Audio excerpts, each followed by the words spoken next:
Every one. അപ്പോൾ നമുക്ക് complimentary paper ആയിട്ടുള്ള പൊളിറ്റിക്കൽ സയൻസിൽ, അതായത് പൊളിറ്റിക്കൽ ഐഡിയോളജീസും കൺസെപ്റ്റും ഒക്കെ റിലേറ്റ് ചെയ്തിട്ടുള്ള ഒരു കോംപ്ലിമെൻ്ററി പേപ്പറിൽ ഫസ്റ്റ് മൊഡ്യൂൾ ആയിട്ടുള്ള പൊളിറ്റിക്കൽ സയൻസ് ഐഡിയാസ് ആൻഡ് കൺസെപ്റ്റിനെ കുറിച്ചിട്ടാണ് നമുക്ക് ഡിസ്കസ് ചെയ്യാനുള്ളത്. ഓക്കെ, അപ്പോൾ ഈ ഒരു മൊഡ്യൂൾ എന്ന് പറയുന്നതും ഈ ഒരു കോംപ്ലിമെൻ്ററി പേപ്പർ എന്നൊക്കെ പറയുന്നത് വളരെ എളുപ്പമാണ്. കാരണം നമുക്കറിയാവുന്ന കുറച്ച് കാര്യങ്ങൾ ഇതിനകത്തുണ്ട്, നമുക്കറിയാത്ത ഒന്ന് രണ്ട് കാര്യങ്ങളുണ്ട്. അപ്പോൾ ആ ഒന്ന് രണ്ട് കാര്യങ്ങളൊന്ന് സ്ട്രെസ് ചെയ്താൽ മതി, ബാക്കിയുള്ള കാര്യങ്ങളൊക്കെ സിമ്പിളാണെന്ന് പറഞ്ഞിട്ട് ഒന്ന് മനസ്സിലാക്കി വെച്ച് പോയാൽ മതി.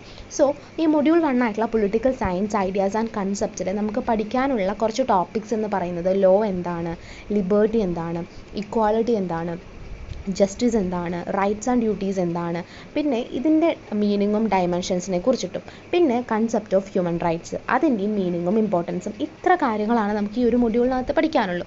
സോ ലോ എന്ന് പറയുന്നത് ഒരു സൊസൈറ്റിയിൽ ഏറ്റവും അത്യാവശ്യമായിട്ടുള്ളൊരു കാര്യമാണ്. നിയമം എന്ന് പറയുന്നത്, ഒരു നിയമമില്ലാതെ ഒരു സൊസൈറ്റീനെ മുന്നോട്ട് കൊണ്ടുപോകാൻ വേണ്ടി പറ്റും. നമ്മുടെ പ്രാചീന കാലത്ത് പോലും അവിടെ എഴുതപ്പെടാത്ത തരത്തിലൊരു നിയമം ഉണ്ടായിരുന്നു വേണമെങ്കിൽ നമുക്ക് പറയാൻ വേണ്ടി പറ്റും. ആളുകൾ ഫോളോ ചെയ്തിരുന്ന ഒരു നിയമം. ഇപ്പോൾ രാജാക്കന്മാരും അവരുടേതായിട്ടുള്ള നിയമങ്ങൾ കൊണ്ടുവന്നിട്ടുണ്ട്. അപ്പോൾ ഒരു സമൂഹം എന്ന് പറയുന്നത് നല്ല രീതിയിൽ പോകണമെന്നുണ്ടെങ്കിൽ ഒരു നിയമം വേണം. ഒരു പ്രത്യേക പ്രദേശത്ത് നിയമപ്രകാരം സംഘടിക്കപ്പെട്ട ഒരു കൂട്ടം ആളുകളെയാണ് എന്ത് പറയുക, സ്റ്റേറ്റ് എന്ന് നമ്മൾ പറയാം. അതാണ് വുഡ്രോ വിൽസൺ പറഞ്ഞിട്ടുള്ളത്. So Woodrow Wilson said that the state is a group of people organized under law within a specific area.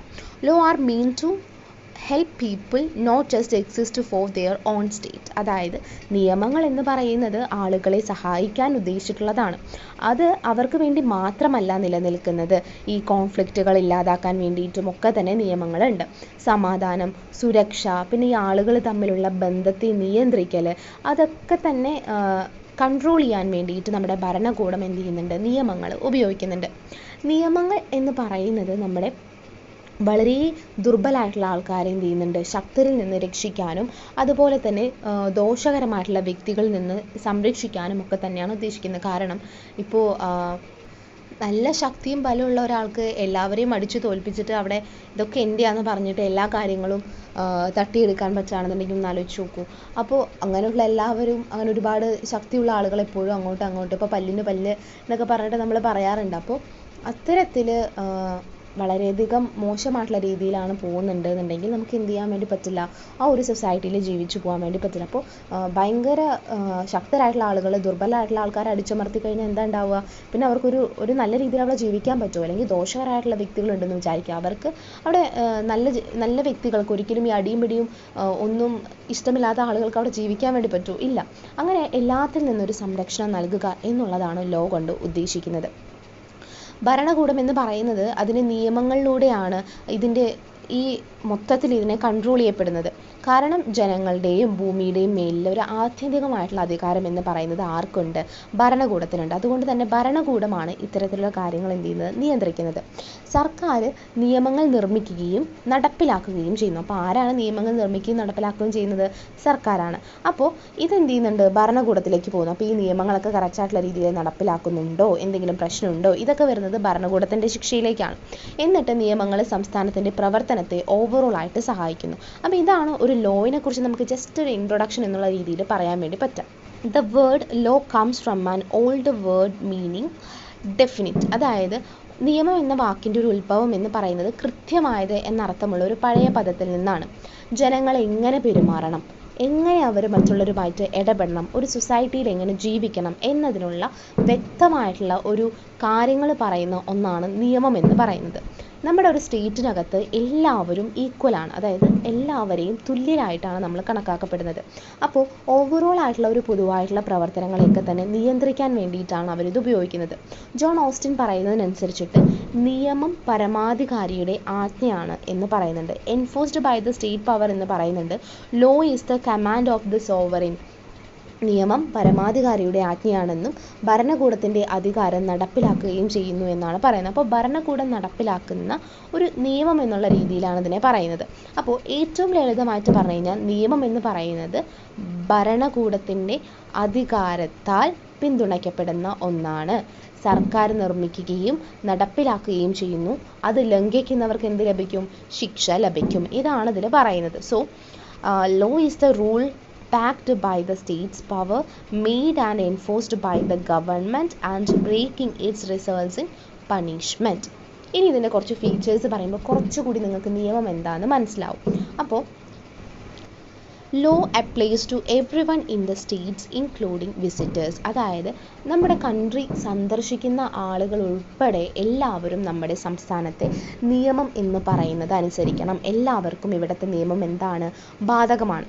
നിയമം എന്ന് പറയുന്നത് ഒരു ഭരണകൂടം ഉണ്ടാക്കിയിട്ടുള്ള വളരെ ക്ലിയർ ആയിട്ടുള്ള ഒന്നാണ്. അതായത് ക്രിസ്റ്റൽ ക്ലിയർ ആണ്, ഇതിനകത്ത് ഇതൊക്കെയാണ് പറയുന്നതെന്ന് കറക്റ്റായിട്ട് പറയുന്നുണ്ട്. ഭരണകൂടം എന്ന് പറയുന്നത് ആ ഭരണകൂടത്തിൻ്റെ ആ ഒരു സർക്കാർ ഉണ്ടാക്കുകയും നടപ്പിലാക്കുകയും ചെയ്യുന്ന നിയമങ്ങളിലൂടെയാണ് അവിടുത്തെ ഗവൺമെൻറ് എന്ന് പറയുന്നത് പ്രവർത്തിക്കുന്നത്. അപ്പോൾ സർക്കാർ ഉണ്ടാക്കുകയും നടപ്പിലാക്കുകയും ചെയ്യുന്ന ഈ നിയമം എന്ന് പറയുന്നത് ഫോളോ ചെയ്തുകൊണ്ട് ആ നിയമത്തെ ആളുകളെ കൊണ്ട് അനുസരിപ്പിച്ചുകൊണ്ട് അങ്ങനെയാണ് ഒരു ഭരണകൂടം എന്ത് ചെയ്യുന്നത്? പ്രവർത്തിക്കുന്നത്. ഇനി ബൈൻഡിങ് റൂൾസിനെ കുറിച്ച് പറയുകയാണെന്നുണ്ടെങ്കിൽ നിയമം എന്ന് പറയുന്നത് എല്ലാവർക്കും ബാധകമായിട്ടുള്ള നിയമമാണ്. അതായത് ഇത് കുറച്ച് പേർക്ക് ബാധകമല്ല, ഇത് കുറച്ച് പേർക്ക് ബാധകമാണ്, അങ്ങനെയല്ല, എല്ലാവർക്കും ബാധകമായിട്ടുള്ള രീതിയിലാണ് നിയമം എന്ന് പറയുന്നത്. പിന്നെ സോവറിൻ ആയിട്ടുള്ള ഒരു പവറിനെ കുറിച്ച് പറയുന്നുണ്ട്. ഈ ഭരണകൂടത്തിൻ്റെ അധികാരം എന്ന് പറയുന്നത് നമ്മുടെ ഈ ഒരു നിയമത്തിൻ്റെ അധികാരത്തിൻ്റെ അടിസ്ഥാനമാണ്. അതായത് ആരാണോ നിയമം കൊണ്ടുവരുന്നത്? ഭരണകൂടമാണ്. ഓൾറെഡി ഉണ്ടായിട്ടുള്ള ഒരു നിയമമുണ്ട്, ചിലപ്പോൾ അതിൽ എന്തെങ്കിലും അമെൻമെൻറ്റ്സ് വരുത്താണെന്നുണ്ടെങ്കിൽ പോലും അത് ഭരണകൂടത്തിൻ്റെ അധികാരമാണ് എന്നാണ് പറയുന്നത്. അപ്പോൾ ഒരു സോവറിൻ എന്ന് പറയുന്നത് നിയമത്തിനാണ് അവിടെ പവർ കൊടുക്കുന്നത്. പിന്നെ നിയമം എന്ന് പറയുന്നത് നമ്മുടെ ഭരണകൂടത്തിൻ്റെ ഈ ഒരു പവറിനെയാണ് പിന്തുണയ്ക്കുന്നത്. ഇപ്പോൾ ഈ സ്റ്റേറ്റിനെതിരെ എന്ത് ചെയ്തു കഴിഞ്ഞാലും അവിടെ എന്താണ്? അത് നിയമത്തിനെതിരാണ്. അതുകൊണ്ട് തന്നെ എന്താണ്? അവർക്ക് ശിക്ഷകൾ ലഭിക്കും. പിന്നെ നിയമങ്ങൾ ലഭിക്കുന്നതിനുള്ള ശിക്ഷകൾ നിയമത്തിൽ തന്നെ പറയുന്നുണ്ട്. അതായത് ഇന്നിന്ന നിയമങ്ങൾ ലംഘിച്ചു കഴിഞ്ഞാൽ ഇന്നിന്ന ശിക്ഷകൾ നൽകണമെന്ന് അതിൽ തന്നെ പറയുന്നുണ്ട്. പിന്നെ തർക്കപരിഹാരം എന്ന് പറയുന്നത് ഇപ്പോൾ കോടതികളിലൊക്കെ തന്നെ പലതരത്തിലുള്ള തർക്കങ്ങൾ വരാം. അതിർത്തി തർക്കങ്ങൾ വരാം, രണ്ട് ആളുകൾ തമ്മിലുള്ള തർക്കം വരാം. എന്ത് വന്നു കഴിഞ്ഞാലും അതും അതായത് കോടതിയും എന്ന് പറയുന്നത് പ്രവർത്തിക്കുന്നതും ആ ഒരു തർക്കം എന്ന് പറയുന്നതും പരിഹരിക്കുന്നതും എന്തിലൂടെയാണ്? നിയമത്തിലൂടെയാണ്. പിന്നെ ഓരോ സംസ്ഥാനത്തിനും ഒരു കൂട്ടം നിയമങ്ങളുണ്ട്. അതായത് എല്ലാവരും അനുസരിക്കേണ്ടതായിട്ടുള്ള ഒരു കൂട്ടം നിയമങ്ങൾ ഓരോ സ്റ്റേറ്റിനുമുണ്ട്. പിന്നെ നിയമപരമായിട്ട് ഇപ്പോൾ പൊതുജനാഭിപ്രായത്തിനൊക്കെ എടുത്തുകൊണ്ട് അല്ലെങ്കിൽ അവരുടെ ആവശ്യങ്ങളുടെയൊക്കെ തന്നെ പിന്തുണയോട് കൂടിയിട്ടാണ് ഈ റെപ്രസെൻറ്റേറ്റീവ്സ് എന്ത് ചെയ്യുന്നത്? ഈ നിയമം എന്ന് പറയുന്നത് ഇവരനുസരിപ്പിക്കുന്നത്. അല്ലെങ്കിൽ ഇപ്പോൾ നിയമം എന്ന് പറയുന്നത് നമുക്കറിയാം ആളുകൾക്കത് അക്സെപ്റ്റ് ചെയ്യാൻ പറ്റുന്നില്ല. അപ്പോൾ ചില നിയമങ്ങൾ ഒട്ടും പറ്റുന്നില്ല എന്നുണ്ടെങ്കിൽ ആളുകൾ അതിനെതിരെ കലാപം ഉയർത്തും. അപ്പോൾ ആളുകൾ എന്ത് ചെയ്യും? അത് മനസ്സിലാക്കുകയും അതിലുള്ള പ്രശ്നങ്ങൾ പരിഹരിക്കുകയും ചെയ്യും. ഇനിയിപ്പോൾ ഏതെങ്കിലും നിയമത്തിൽ ചെറിയ തരത്തിലുള്ള അമെൻമെൻറ്റ്സ് ആണ് വേണ്ടതെങ്കിൽ അതും ചെയ്യും. അപ്പോൾ അതിനെക്കുറിച്ചും ഇതിൽ പറയുന്നുണ്ട്. അപ്പോൾ representatives of the people supported by the public opinion and needs എന്നാണ് പറയുന്നത്. അപ്പോൾ ലീഗലി ലോ എന്ന് പറയുന്നത് ഒരു പരമാധികാരമുള്ളതാണെന്നുണ്ടെങ്കിലും അത് റെപ്രസെൻറ്റേറ്റീവ്സ് ആണ് മീഡ് ചെയ്യുന്നത്. ആർക്ക് വേണ്ടിയിട്ട്? അല്ലെങ്കിൽ ആരുടെ പബ്ലിക് ഒപ്പീനിയൻ എടുത്തിട്ടുകൊണ്ടാണ്? നമ്മുടെ ആൾക്കാരുടെ പബ്ലിക് ഒപ്പീനിയനും നീഡ്സും അനുസരിച്ചിട്ടാണ് ഈ ഒരു നിയമം എന്ന് പറയുന്നത് ഉണ്ടാക്കിയെടുക്കുന്നത്. Law aims to provide peace, protection, security and ensure development and rights protection. സമാധാനവും സംരക്ഷണവും സുരക്ഷയും വികസനവും അവകാശ സംരക്ഷണം തുടങ്ങിയിട്ടുള്ള ഒരുപാട് കാര്യങ്ങൾ ഉറപ്പാക്കുന്നതിലൂടെ നിയമം ലക്ഷ്യമിടുന്നുണ്ട്. പിന്നെ മോഡേൺ ആയിട്ടുള്ള ലീഗൽ സിസ്റ്റത്തെക്കുറിച്ച് പറയുകയാണെന്നുണ്ടെങ്കിൽ key features include rule of law, equality before law and equal protection for all without discrimination. അപ്പോൾ നമ്മുടെ നിയമം എന്ന് പറയുന്നതിന് ഒരു ഇക്വാലിറ്റി നൽകുന്നുണ്ട്. നമ്മുടെ നിയമം എന്താണ്? എല്ലാവരെയും ഈക്വലായിട്ടാണ് കാണുന്നത്. ഒരാൾക്കും ഇവിടെ ഡിസ്ക്രിമിനേഷൻ ഇല്ല, വിവേചനമില്ല. എല്ലാവർക്കും തുല്യമായിട്ടുള്ള പരിരക്ഷയാണ് നമ്മുടെ നിയമം നൽകുന്നത്. ഇതൊക്കെയാണ് നമ്മുടെ ഫീച്ചേഴ്സ് ഓഫ് ലോ എന്ന് പറയുന്നത്. അപ്പോൾ നമ്മൾ എന്താണ് ലോ എന്ന് പറഞ്ഞു, നിയമം എന്താ നമുക്ക് എല്ലാവർക്കും അറിയാം. അതിൻ്റെ കുറച്ച് ഫീച്ചേഴ്സുമാണ് പറഞ്ഞത്. ഇനി നമ്മൾ നെക്സ്റ്റ് ഡിസ്കസ് ചെയ്യുന്നത് what is the sources of law എന്നുള്ളതാണ്. സോ ഫസ്റ്റ് വൺ എന്ന് പറയുന്നത് കസ്റ്റംസ് ആണ്. അതായത് ഈ ആചാരങ്ങൾ എന്നൊക്കെ പറയുന്നില്ലേ. അപ്പോൾ ഈ ആചാരങ്ങളൊക്കെ തന്നെ ആ ആചാരം എന്ന് പറയുന്നത് പരമ്പരാഗത രീതികളാണ്. അപ്പോൾ ഈ പുരാതന കാലത്ത് ഉണ്ടായിരുന്ന തർക്കങ്ങൾ നമ്മൾ മുമ്പ് പറഞ്ഞു, എഴുതപ്പെടാത്ത തരത്തിൽ നിയമങ്ങൾ ഉണ്ടായിരുന്നു, എല്ലാവരും അതനുസരിച്ച് പോരുന്നു എന്നുള്ള കാര്യങ്ങൾ. അതേപോലെ തന്നെ ഈ പുരാതന കാലത്ത് തർക്കങ്ങൾ പരിഹരിക്കാൻ വേണ്ടിയിട്ട് ആളുകൾ എന്ത് ചെയ്തു വെച്ച് കഴിഞ്ഞാൽ കുറച്ച് ആചാരങ്ങളാണ് പിന്തുടർന്നത്, ഈ കസ്റ്റംസ്. അപ്പോൾ ഈ ഒരു ആചാര ലംഘനം എന്ന് പറയുന്നത് എന്താണ്? പ്രശ്നമുള്ള കാര്യമാണ്, അവരെ ശിക്ഷിക്കപ്പെടുന്നു. അപ്പോൾ സമൂഹം എന്ന് പറയുന്നത് രൂപപ്പെട്ടതോട് കൂടിയിട്ട് അന്ന് ഫോളോ ചെയ്തു വന്നിരുന്ന ആചാരങ്ങളാണ് നിയമങ്ങളായിട്ട് മാറിയിരിക്കുന്നത്. അപ്പോൾ നമ്മുടെ സോഴ്സസ് ഓഫ് ലോ എവിടെ നിന്നൊക്കെ വന്നു എന്ന് പറയുമ്പോൾ ഫസ്റ്റ് വൺ എന്ന് പറയുന്നത് നമ്മുടെ കസ്റ്റംസ് ആണ്. നമ്മൾ ആചാരമാണ് എന്ത് ചെയ്തത്? ലോ ആക്കി മാറ്റിയിട്ടുണ്ടായിരുന്നത് എന്നാണ് ഫസ്റ്റ് വൺ പറയുന്നത്. സെക്കൻഡ് വൺ എന്ന് പറയുന്നത് റിലീജിയൻ ആൻഡ് മൊറാലിറ്റീനെ കുറിച്ചിട്ടാണ്. ആളുകൾ എപ്പോഴും ദൈവങ്ങളെ ആരാധിക്കാൻ കുറിച്ചിട്ട്, അതായത് ആരാധിക്കാനും ഈ പ്രകൃതിയിലുണ്ടാവുന്ന ശക്തികളെയൊക്കെ തന്നെ ഭയപ്പെടാനും തുടങ്ങിയപ്പോഴാണ് മതം എന്ന് പറയുന്ന ഒരു കാര്യം ആരംഭിച്ചത്. അത് നമുക്ക് എല്ലാവർക്കും അറിയാം. അതുപോലെ മരണാനന്തര ജീവിതത്തിൽ എന്ത് ചെയ്യുന്നുണ്ട്, ശിക്ഷ ലഭിക്കുമെന്നും, അതായത് നമുക്കറിയാം ഇവിടെ നമ്മൾ തെറ്റ് ചെയ്ത് കഴിഞ്ഞാൽ അവിടെ നമുക്ക് ക്വസ്റ്റ്യൻ ചെയ്യപ്പെടുമെന്നും അവിടെ നമുക്ക് ശിക്ഷ ലഭിക്കുമെന്നൊക്കെ നമ്മൾ പറയാറുണ്ട്. അങ്ങനെ മതപരമായിട്ടുള്ള നിയമങ്ങൾ എന്ന് പറയുന്നത് നമ്മുടെ പെരുമാറ്റത്തെ, ആളുകളുടെ പെരുമാറ്റത്തെ നിയന്ത്രിച്ചു. അങ്ങനെ ആ പെരുമാറ്റത്തെ നിയന്ത്രിക്കുകയും നയിക്കുകയും ചെയ്തു. ഈ മതപരവും ധാർമ്മികവുമായിട്ടുള്ള നിരവധി നിയമങ്ങൾ എന്ത് ചെയ്തു, ലോ ആയിട്ട് മാറി. മനസ്സിലായോ? അതൊരു നിയമമായിട്ട് മാറുകയാണ് ചെയ്യുന്നത്. അപ്പോൾ മതവും ധാർമ്മികതയും എന്ന് പറയുന്നത് ഒരു ലോയിലേക്ക് വന്നിട്ടുണ്ട്. തേർഡ് വൺ എന്ന് പറയുന്നത് ലെജിസ്ലേച്ചറാണ്. ഇത് നിയമനിർമ്മാണ സഭകൾ എന്ന് പറയുന്നത് നിയമങ്ങൾ നിർമ്മിക്കുന്ന സ്ഥാപനങ്ങളാണ്. അപ്പോൾ 13-ാം നൂറ്റാണ്ട് മുതൽ ഇത്തരത്തിലുള്ള ലെജിസ്ലേച്ചേഴ്സ് ഉണ്ട്. അതായത് ഈ നിയമനിർമ്മാണ സഭകളൊക്കെ തന്നെ ഉണ്ട്. ഇവരാണ് എന്ത് ചെയ്യുന്നത്, നിയമനിർമ്മാണം എന്ന് പറയുന്ന ഒരു കാര്യം ചെയ്യുന്നത്. പരമ്പരാഗതമായിട്ടുള്ള ആചാരങ്ങളെയൊക്കെ തന്നെ അവർ എന്ത് ചെയ്തു, ഒഫീഷ്യലായിട്ടുള്ള ഔപചാരികമായിട്ടുള്ള നിയമങ്ങളാക്കി മാറ്റി. ഈ നിയമനിർമ്മാണ സഭകളാണ് എന്ത് ചെയ്യുന്നത്, നിയമനിർമ്മാണ സ്ഥാപനങ്ങളായിട്ട് മാറുന്നത്, പ്രൈമറി ആയിട്ട് മാറുന്നത്. ഫോർത്ത് വൺ എന്ന് പറയുന്നത് ഡെലിഗേറ്റഡ് ലെജിസ്ലേഷനിലൂടെയാണ്. ഇപ്പോൾ സമയപരിധി അല്ലെങ്കിൽ വളരെയധികം എന്തെങ്കിലും പ്രശ്നങ്ങൾ ഉണ്ടാകുന്ന സമയത്ത് ചില നിയമങ്ങൾ നിർമ്മിക്കാൻ വേണ്ടിയിട്ട് നമ്മുടെ നിയമസഭ എന്ത് ചെയ്യും വെച്ച് കഴിഞ്ഞാൽ എക്സിക്യൂട്ടീവ് ബ്രാഞ്ചിന്, അതായത് സർക്കാരിന് അനുവദിക്കുന്നു. ഇതിനെയാണ് ഡെലിഗേറ്റഡ് എന്ന് പറയുന്നത്. ഇത് ഡെലിഗേറ്റഡ് ലെജിസ്ലേഷൻ എന്ന് പറയുന്നത്. ഇപ്പോൾ ആ നമ്മുടെ നിയമസഭയ്ക്ക് ലെജിസ്ലേച്ചറിന് അത് ചെയ്യാൻ പറ്റാണ്ടിരിക്കുമ്പോൾ ചില സമയങ്ങളിൽ എന്ത് ചെയ്യും, അത് സർക്കാരിനെ ഏൽപ്പിക്കും. അതാണെന്ത്, ഡെലിഗേറ്റഡ് ലെജിസ്ലേച്ചർ എന്ന് പറയുന്നത്. ഇനി ഫിഫ്ത്ത് വൺ എന്ന് പറയുന്നത് ജുഡീഷ്യൽ ആയിട്ടുള്ള തീരുമാനങ്ങളെ കുറിച്ചിട്ടാണ്. ചില കേസുകളിലൊക്കെ തന്നെ നിയമങ്ങൾ എന്ന് പറയുന്നത് വളരെയധികം വ്യാഖ്യാനിക്കപ്പെടേണ്ടതായിട്ടുള്ള ആവശ്യമുണ്ട്. അതായത് ഇപ്പോൾ ഒരു നിയമം എന്ന് പറയുന്നത് എന്താണ് കറക്റ്റായിട്ട് ഉദ്ദേശിക്കുന്നത് എന്ന് കോടതിയാണ് പറയേണ്ടത്. അതുകൊണ്ട് തന്നെ തീരുമാനം എന്ന് പറയുന്നത് കോടതികളാണ് എടുക്കുന്നത്. ഏറ്റവും പ്രധാനപ്പെട്ട തീരുമാനങ്ങൾ അല്ലെങ്കിൽ പ്രത്യേകിച്ച് വലിയ കോടതികളിൽ നിന്നുള്ളൊക്കെ തന്നെ തീരുമാനങ്ങൾ എന്ന് പറയുന്നത് നിയമത്തിൻ്റെ ഭാഗമായി തീരുന്ന കീഴ്വഴക്കമാണ്. അതായത് ഇപ്പോൾ നമുക്കറിയാം, ഇപ്പോൾ ഒരു പ്രശ്നം വന്നു കഴിഞ്ഞാൽ പോലും അതിലെന്തെങ്കിലും നമുക്ക് തന്നെ മനസ്സിലാവില്ല ഇത് ഉപയോഗിക്കണം. അപ്പോൾ ഇത് കറക്റ്റാണോ എന്നുള്ള രീതിയിൽ പറയുമ്പോൾ അതിനെ ഇപ്പോൾ ഈ ഒരു ശിക്ഷ നടപ്പിലാക്കണമെന്നുണ്ടെങ്കിൽ അത് എന്തുകൊണ്ട് ഈ ശിക്ഷ നടപ്പാക്കും എന്ന് പറഞ്ഞത് ആ നിയമത്തെ വെച്ചുകൊണ്ട്, നമ്മുടെ ഭരണഘടനയെ വെച്ചുകൊണ്ട് ആര് പറയും, കോടതി പറയുന്നു. അങ്ങനെ കോടതി നിയമത്തെ ഇൻ്റർപ്രറ്റ് ചെയ്യുന്നുണ്ട് അല്ലെങ്കിൽ വ്യാഖ്യാനിക്കുന്നുണ്ട് എന്നാണ് ഇതിലൂടെ പറയുന്നത്. അപ്പോൾ ജുഡീഷ്യൽ തീരുമാനങ്ങൾ എന്ന് പറയുന്നത് എന്തുമായിട്ട് റിലേറ്റ് ചെയ്തിട്ടാണ് ഇരിക്കുന്നത്, നമ്മുടെ ലോയുമായിട്ട്, നിയമവുമായിട്ട് റിലേറ്റ് ചെയ്തിട്ടാണ് ഇരിക്കുന്നത്. സിക്സ്ത് വൺ എന്ന് പറയുന്നത് ഇക്വാളിറ്റിയാണ്. അതായത് തുല്യത എന്ന് പറയുന്നത് നീതി എന്നാണ് അർത്ഥം വയ്ക്കുന്നത്. അതായത് നിയമങ്ങൾ വ്യക്തമല്ലാത്തതോ അപൂർണമായിട്ടിരിക്കുമ്പോൾ നമുക്ക് എന്ത് ചെയ്യാൻ വേണ്ടി പറ്റില്ല, ന്യായമായിട്ടുള്ള തീരുമാനങ്ങൾ എടുക്കാൻ വേണ്ടി പറ്റുമോ, ഇല്ല. അപ്പോൾ ജഡ്ജിമാർ എന്ത് ചെയ്യും, ഇക്വാളിറ്റി എന്ന് പറയുന്ന ഒരു കാര്യം ഉപയോഗിക്കുന്നു. അപ്പോൾ തീരുമാനങ്ങൾ എന്ന് പറയുന്നത് അവരെടുക്കുകയും ഭാവിയിൽ പുതിയ നിയമങ്ങൾ സൃഷ്ടിക്കാൻ വേണ്ടിയിട്ട് ഇതിന് സഹായകമാവുകയും ചെയ്യുന്നത്. അതായത് നമുക്ക് സിറ്റുവേഷൻസ് മാറുന്നതിനനുസരിച്ച് നമ്മുടെ പ്രശ്നങ്ങൾ മാറിക്കൊണ്ടിരിക്കും.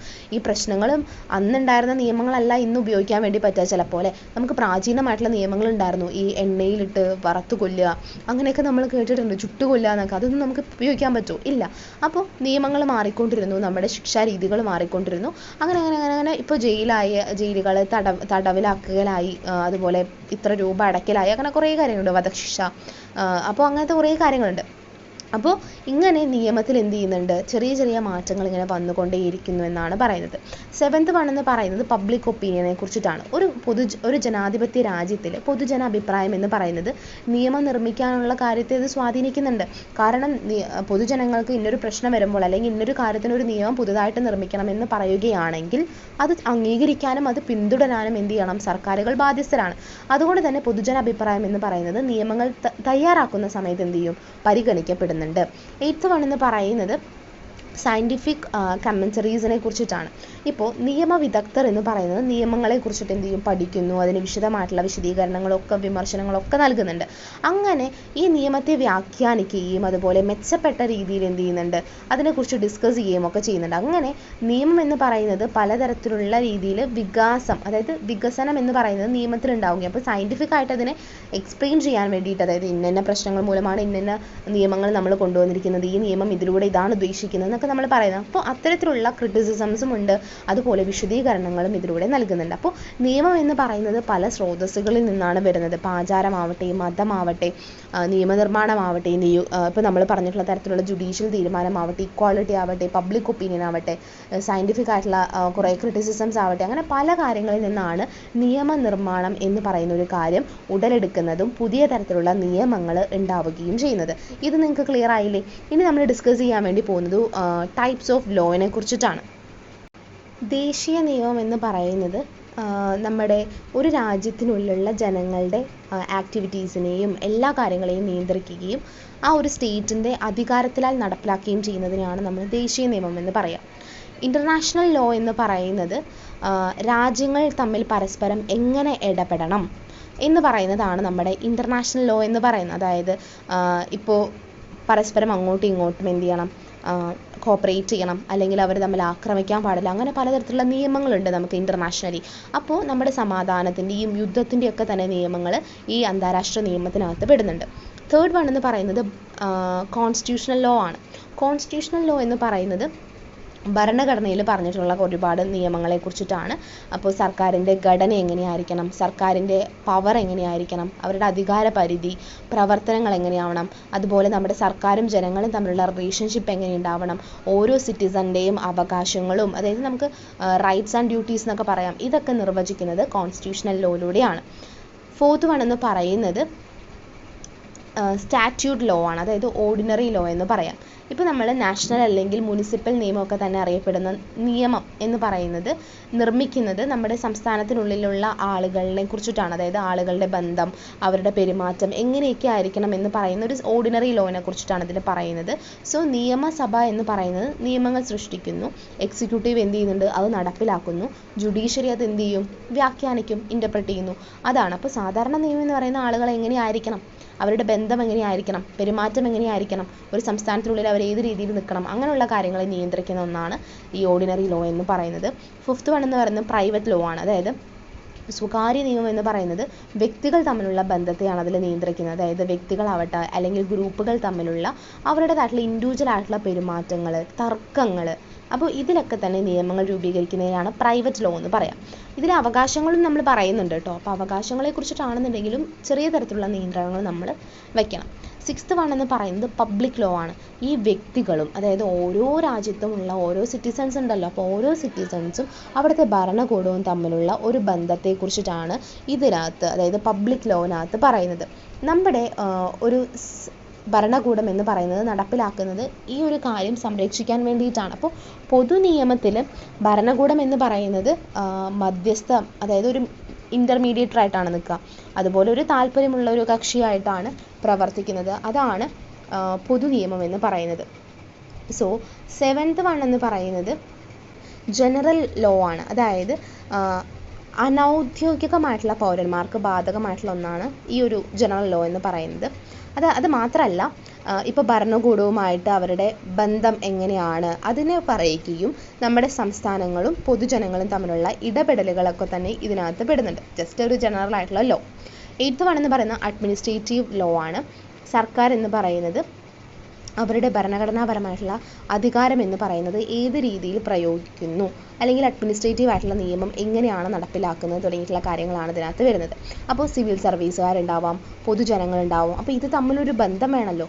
പിന്നെ ഈ സിവിൽ സർവീസുകാരും ഭരണകൂടവും തമ്മിലുള്ള ബന്ധത്തെയൊക്കെ തന്നെ ഈ ഒരു അഡ്മിനിസ്ട്രേറ്റീവ് നിയമത്തിൽ, അതായത് അഡ്മിനിസ്ട്രേഷൻ, നമ്മുടെ ഭരണം എന്ന് പറയുന്നത് നിയന്ത്രിക്കുന്നത് എങ്ങനെയാണ്.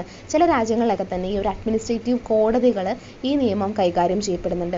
അതുപോലെ ഇന്ത്യ, ബ്രിട്ടൻ, USA ഇങ്ങനത്തെ പോലുള്ള സ്ഥലങ്ങളിലൊക്കെ തന്നെ സാധാരണ കോടതികളാണ് ഈ പൊതുവും ഭരണപരവുമായിട്ടുള്ള നിയമങ്ങളൊക്കെ തന്നെ കൈകാര്യം ചെയ്യുന്നത്. കോമൺ ലോ എന്ന് പറയുന്നത് പൊതുവായിട്ടുള്ള നിയമമാണ്. അതായത് ആചാരത്തെ അടിസ്ഥാനമാക്കിയിട്ടുള്ളതും അതുപോലെ നമ്മുടെ ഇംഗ്ലണ്ടിലെയും US-ലെയൊക്കെ തന്നെ കോടതികൾ നടപ്പിലാക്കുന്നതുമായിട്ടുള്ള നിയമങ്ങളാണ് ഇതിൽ പെടുന്നത്. അപ്പോൾ പൊതു നിയമം എന്ന് പറയുന്നതാണ് ഇതിനകത്ത് അടങ്ങിയിരിക്കുന്നത്. എല്ലാ വ്യക്തികൾക്കും ഈ ഒരു കാര്യം ബാധകമാണ്. 10th വൺ എന്ന് പറയുന്നത് സിവിൽ ലോവും അതുപോലെ ക്രിമിനൽ ലോയിനെ കുറിച്ചിട്ടാണ്. അപ്പോൾ civil law deals with individuals rights and property, marriage and divorce. അപ്പോൾ സിവിൽ നിയമം എന്ന് പറയുന്നത് നമ്മുടെ അവകാശങ്ങൾ, സ്വത്ത്, വിവാഹമോചനം എന്നുള്ള കാര്യങ്ങളാണ് അതിൽ പറയുന്നത്. ക്രിമിനൽ നിയമത്തിൽ കുറ്റകൃത്യങ്ങൾ, ശിക്ഷകൾ അതൊക്കെയാണ് കൈകാര്യം ചെയ്യുന്നത്. ഈ പീനൽ കോഡൊക്കെ ഇതിൻ്റെ ഭാഗമാണ് കേട്ടോ. 11th വൺ എന്ന് പറയുന്നത് ഓർഡിനൻസ് ആണ്. അതായത് നിയമസഭാ സമ്മേളനം നടക്കാതിരിക്കുകയോ അല്ലെങ്കിൽ പിരിച്ചുവിടുകയോ ചെയ്യുമ്പോൾ പുറപ്പെടുവിക്കുന്ന ഒരു എക്സിക്യൂട്ടീവ് ഉത്തരവുകൾ അല്ലെങ്കിൽ കമാൻഡുകളെയാണ് നമ്മൾ ഓർഡിനൻസ് എന്ന് പറയാം. നിയമസഭ ഓൾറെഡി അവിടെ നിയമം നിർമ്മിക്കാൻ വേണ്ടിയിട്ട് അവർ കൂടുന്നില്ല, അതായത് ഒരുമിച്ച് അവർ ചേരുന്നില്ല. ആ സമയത്താണ് എന്ത് ചെയ്യുന്നത്, ഇത്തരത്തിലൊരു നിയമം നടപ്പിലാക്കുന്നത്. പക്ഷേ നിയമസഭ എന്ത് ചെയ്യും, വീണ്ടും സമ്മേളിച്ച് കഴിഞ്ഞാൽ എന്ത് ചെയ്യണം, ഇത് അംഗീകരിക്കണം. അതായത് ഈ ഒരു ഓർഡിനൻസ് കൊണ്ടുവന്നിട്ടുണ്ടെന്നുണ്ടെങ്കിൽ വീണ്ടും നിയമസഭ വീണ്ടും കൂടണം. ഒരു 6 മാസം എന്തെങ്കിലും പ്രശ്നം കാരണം ഇവർക്ക് കൂടാൻ പറ്റില്ലെങ്കിൽ 6 മാസം കഴിഞ്ഞിട്ട് കൂടുമ്പോൾ ഓർഡിനൻസ് ആയിട്ട് ഇറക്കിയിരിക്കുന്ന നിയമം ഇവർ അംഗീകരിക്കണം. അങ്ങനെ ഓർഡിനൻസുകൾ സാധാരണയായിട്ട് 6 മാസം വരെ നീണ്ടു നിൽക്കാറുണ്ട് എന്നും കൂടി പറയുന്നുണ്ട്. പിന്നെ 12th വൺ എന്ന് പറയുന്നത് ജഡ്ജിമാരെ നിർമ്മിച്ചിരിക്കുന്ന നിയമങ്ങളാണ്. അപ്പോൾ ജഡ്ജിമാർ സൃഷ്ടിച്ചിരിക്കുന്ന നിയമങ്ങളിനെയാണ് ഇതിൽ പറയുന്നത്. അപ്പോൾ പ്രത്യേകിച്ചും നിയമനിർമ്മാണ സഭയും എക്സിക്യൂട്ടീവും ഒക്കെ തന്നെ അവർ എഫിഷ്യൻ്റ് ആയിട്ട് വർക്ക് ചെയ്യാത്ത സമയത്ത് അല്ലെങ്കിൽ അവർക്ക് പറ്റാത്ത സാഹചര്യങ്ങളിൽ ഇപ്പോൾ ഉണ്ടാക്കുന്ന നിയമങ്ങളാണ് ജഡ്ജിമാർ ഉണ്ടാക്കുന്ന നിയമങ്ങൾ എന്ന് പറയുമ്പോൾ പൊതുസ്ഥലങ്ങളിലെ പുകവലി നിരോധനം, പണിമുടക്കുകൾ, സ്കൂളുകളിലെ കക്ഷി രാഷ്ട്രീയം ഒക്കെ തന്നെ ഇതിൽ ജഡ്ജിമാർ നിയമിച്ചിട്ടുള്ള നിയമങ്ങളാണ്. അപ്പോൾ ഇതൊക്കെ ഇതിനുള്ള ഉദാഹരണങ്ങളായിട്ട് പറയാൻ വേണ്ടി പറ്റും. ഇനി നമ്മൾ ഡിസ്കസ് ചെയ്യാൻ വേണ്ടി പോകുന്നത് സിഗ്നിഫിക്കൻസ് ലോ ആണ്. അപ്പോൾ നമ്മൾ ഏകദേശം ഒരു 12 തരത്തിലുള്ള നിയമങ്ങൾ പറഞ്ഞു. ഇതിലൊരു 5 എണ്ണമെങ്കിലും മാക്സിമം പഠിച്ചു വയ്ക്കുക. ഇനി സിഗ്നിഫിക്കൻസ് ലോ എന്താണ്, ഈ ലോൻ്റെ പ്രാധാന്യം എന്ന് പറയുന്നത്. സോ ഫസ്റ്റ് വൺ എന്ന് പറയുന്നത് മെയിൻറ്റെയിൻസ് ഓർഡർ എന്നുള്ളതാണ്. അതായത് നമ്മുടെ ഒരു ക്രമസമാധാന പാലനം എന്ന് നമുക്ക് പറയാൻ വേണ്ടി പറ്റും. അതായത് നിയമങ്ങൾ എന്ന് പറയുന്നത് പെരുമാറ്റത്തിന് വേണ്ടിയിട്ടാണ്. അതായത് ആളുകൾ എങ്ങനെ പെരുമാറണം, അതുപോലെ അതിലുണ്ടാവുന്ന കുഴപ്പങ്ങളെയൊക്കെ തന്നെ തടയുന്നതിനും ഒരു സമൂഹം എന്ന് പറയുന്നത് വളരെ കൃത്യമായിട്ട് സുഗമമായിട്ട് പ്രവർത്തിക്കുമെന്ന് ഉറപ്പാക്കുന്നതിന് വേണ്ടിയിട്ടാണ് ലോ ഉപയോഗിക്കുന്നത്. അപ്പോൾ എന്താണ് സിഗ്നിഫിക്കൻസ് ലോ എന്ന് പറയുന്നത്? ഫസ്റ്റ് വൺ എന്ന് പറയുന്നത് മെയിൻറ്റെയിൻ ഓർഡർ ആണ്. നല്ല രീതിയിൽ അത് ഓർഡർ മെയിൻറ്റെയിൻ ചെയ്യുന്നുണ്ട് എന്നാണ് പറയുന്നത്. സെക്കൻഡ് വൺ എന്ന് പറയുന്നത് പ്രിവെൻറ്റ്സ് കോൺഫ്ലിക്ട്സ് എന്നുള്ളതാണ്. സംഘർഷങ്ങളെ തടയും. അതായത് പലതരത്തിലുള്ള മാർഗനിർദ്ദേശങ്ങളൊക്കെ തന്നെ നിശ്ചയിക്കുന്നതിലൂടെ ഇപ്പോൾ പലതരത്തിലുള്ള സാമൂഹിക വകുപ്പുകൾ, കമ്മ്യൂണിറ്റീസ് ഇതൊക്കെ തമ്മിലുള്ള തർക്കങ്ങളെ ഒഴിവാക്കാൻ വേണ്ടി പറ്റും. അതായത് ഈ 2 ഗ്രൂപ്പുകൾ തമ്മിൽ, ഇത്തരത്തിലുള്ള ഗ്രൂപ്പ് ഓഫ് പീപ്പിൾ തമ്മിലുള്ള റിലേഷൻഷിപ്പ് ഇങ്ങനെ ആയിരിക്കണം, ഇങ്ങനെ ആയിരുന്നില്ലെങ്കിൽ ഇതാണ് നിങ്ങൾക്ക് വരുന്ന പ്രശ്നം എന്ന് പറഞ്ഞിട്ട് അവർക്ക് മാർഗനിർദ്ദേശങ്ങൾ നൽകുന്നുണ്ട് ലോയിലൂടെ, അതായത് നിയമത്തിലൂടെ. അതുകൊണ്ട് തന്നെ തർക്കങ്ങൾ ഒഴിവാക്കാൻ വേണ്ടിയിട്ട് സഹായിക്കുന്നു. തേർഡ് വൺ എന്ന് പറയുന്നത് പ്രൊട്ടക്ട്സ് റൈറ്റ്സ് ആണ്. അതായത് അവകാശങ്ങളെ സംരക്ഷിക്കാൻ വേണ്ടി നിയമത്തിലൂടെ സാധിക്കുമെന്ന്.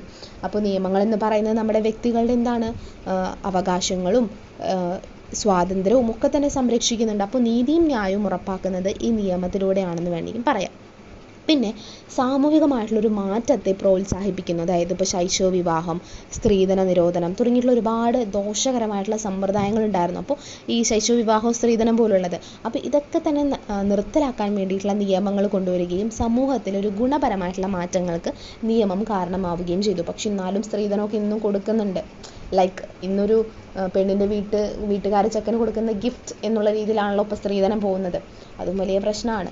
പിന്നെ ഫിഫ്ത്ത് വൺ എന്ന് പറയുന്നത് എൻഷുർ സെക്യൂരിറ്റിയാണ്, സുരക്ഷ ഉറപ്പാക്കുക എന്നുള്ളത്. അപ്പോൾ നിയമങ്ങൾ എന്ന് പറയുന്നത് ഒരു സുരക്ഷാബോധം സൃഷ്ടിക്കുകയാണ്. അതായത് നമ്മളൊന്ന് സെക്യൂറായിട്ട് ഫീൽ ചെയ്യണം. അതായത് ഇപ്പോൾ നമ്മളൊന്ന് പുറത്തേക്ക് പോകുമ്പോൾ ആരും ഇപ്പോൾ നമ്മൾ ഒരു റോഡിലൂടെ നടന്നു പോവുകയാണ്. അപ്പോൾ റോഡിലൂടെ നടന്നു പോകുമ്പോൾ നമുക്ക് ആ റോഡിലൂടെ നടന്നു പോകാനുള്ള റൈറ്റ് ഉണ്ട്. ആരും നമ്മളോട് ചോദിക്കില്ല എന്തിനാ ഈ റോഡിലൂടെ നടന്നു പോകുന്നതെന്ന്, ആരും നമ്മളെ വന്ന് ആക്രമിക്കില്ല എന്നൊരു സെക്യൂരിറ്റി എന്ന് പറയുന്ന ഒരു കാര്യം നമുക്ക് ഉണ്ടാവുക എന്നുള്ളത് നിയമത്തിലൂടെയാണ് സാധിക്കുന്നത്. അപ്പോൾ ആളുകളെ ഭയപ്പെടാതെ ജീവിക്കാൻ വേണ്ടി പറ്റും. അപ്പോൾ നമ്മളൊരു വീടെടുത്ത് അല്ലെങ്കിൽ നമ്മളൊരു ജോലി സ്ഥലത്ത് നമ്മൾ ഈ സമയങ്ങൾ ഇപ്പോൾ ജോലി സ്ഥലത്ത് നിയമങ്ങളുണ്ട്, ഇന്ന നിയമങ്ങൾ പാലിക്കണമെന്നുണ്ട് കൊളീഗ്സ് തമ്മിൽ. അപ്പോൾ അങ്ങനെ ഭയപ്പെടാതെ ജീവിക്കാൻ കഴിയുന്നതൊക്കെ ആളുകളെ അനുവദിക്കുന്നത് ഈ നിയമത്തിലൂടെയാണെന്ന് വേണമെങ്കിൽ പറയാം.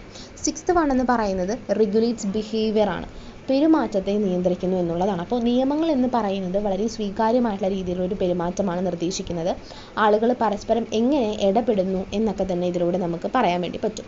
തർക്കങ്ങൾ പരിഹരിക്കുക, അപ്പോൾ വ്യക്തികൾ തമ്മിലുള്ള സംഘർഷങ്ങൾ പരിഹരിക്കാൻ വേണ്ടിയിട്ട് കോടതികൾ എന്ത് ചെയ്യുന്നുണ്ട്, നിയമങ്ങളെ ഉപയോഗിക്കുന്നുണ്ട്, ന്യായമായിട്ടുള്ള രീതിയിലൊരു പരിഹാരവും നൽകുന്നുണ്ട്. എയ്ത്ത് വൺ എന്ന് പറയുന്നത് സപ്പോർട്ട് മോഡേണൈസേഷൻ എന്നുള്ളതാണ്.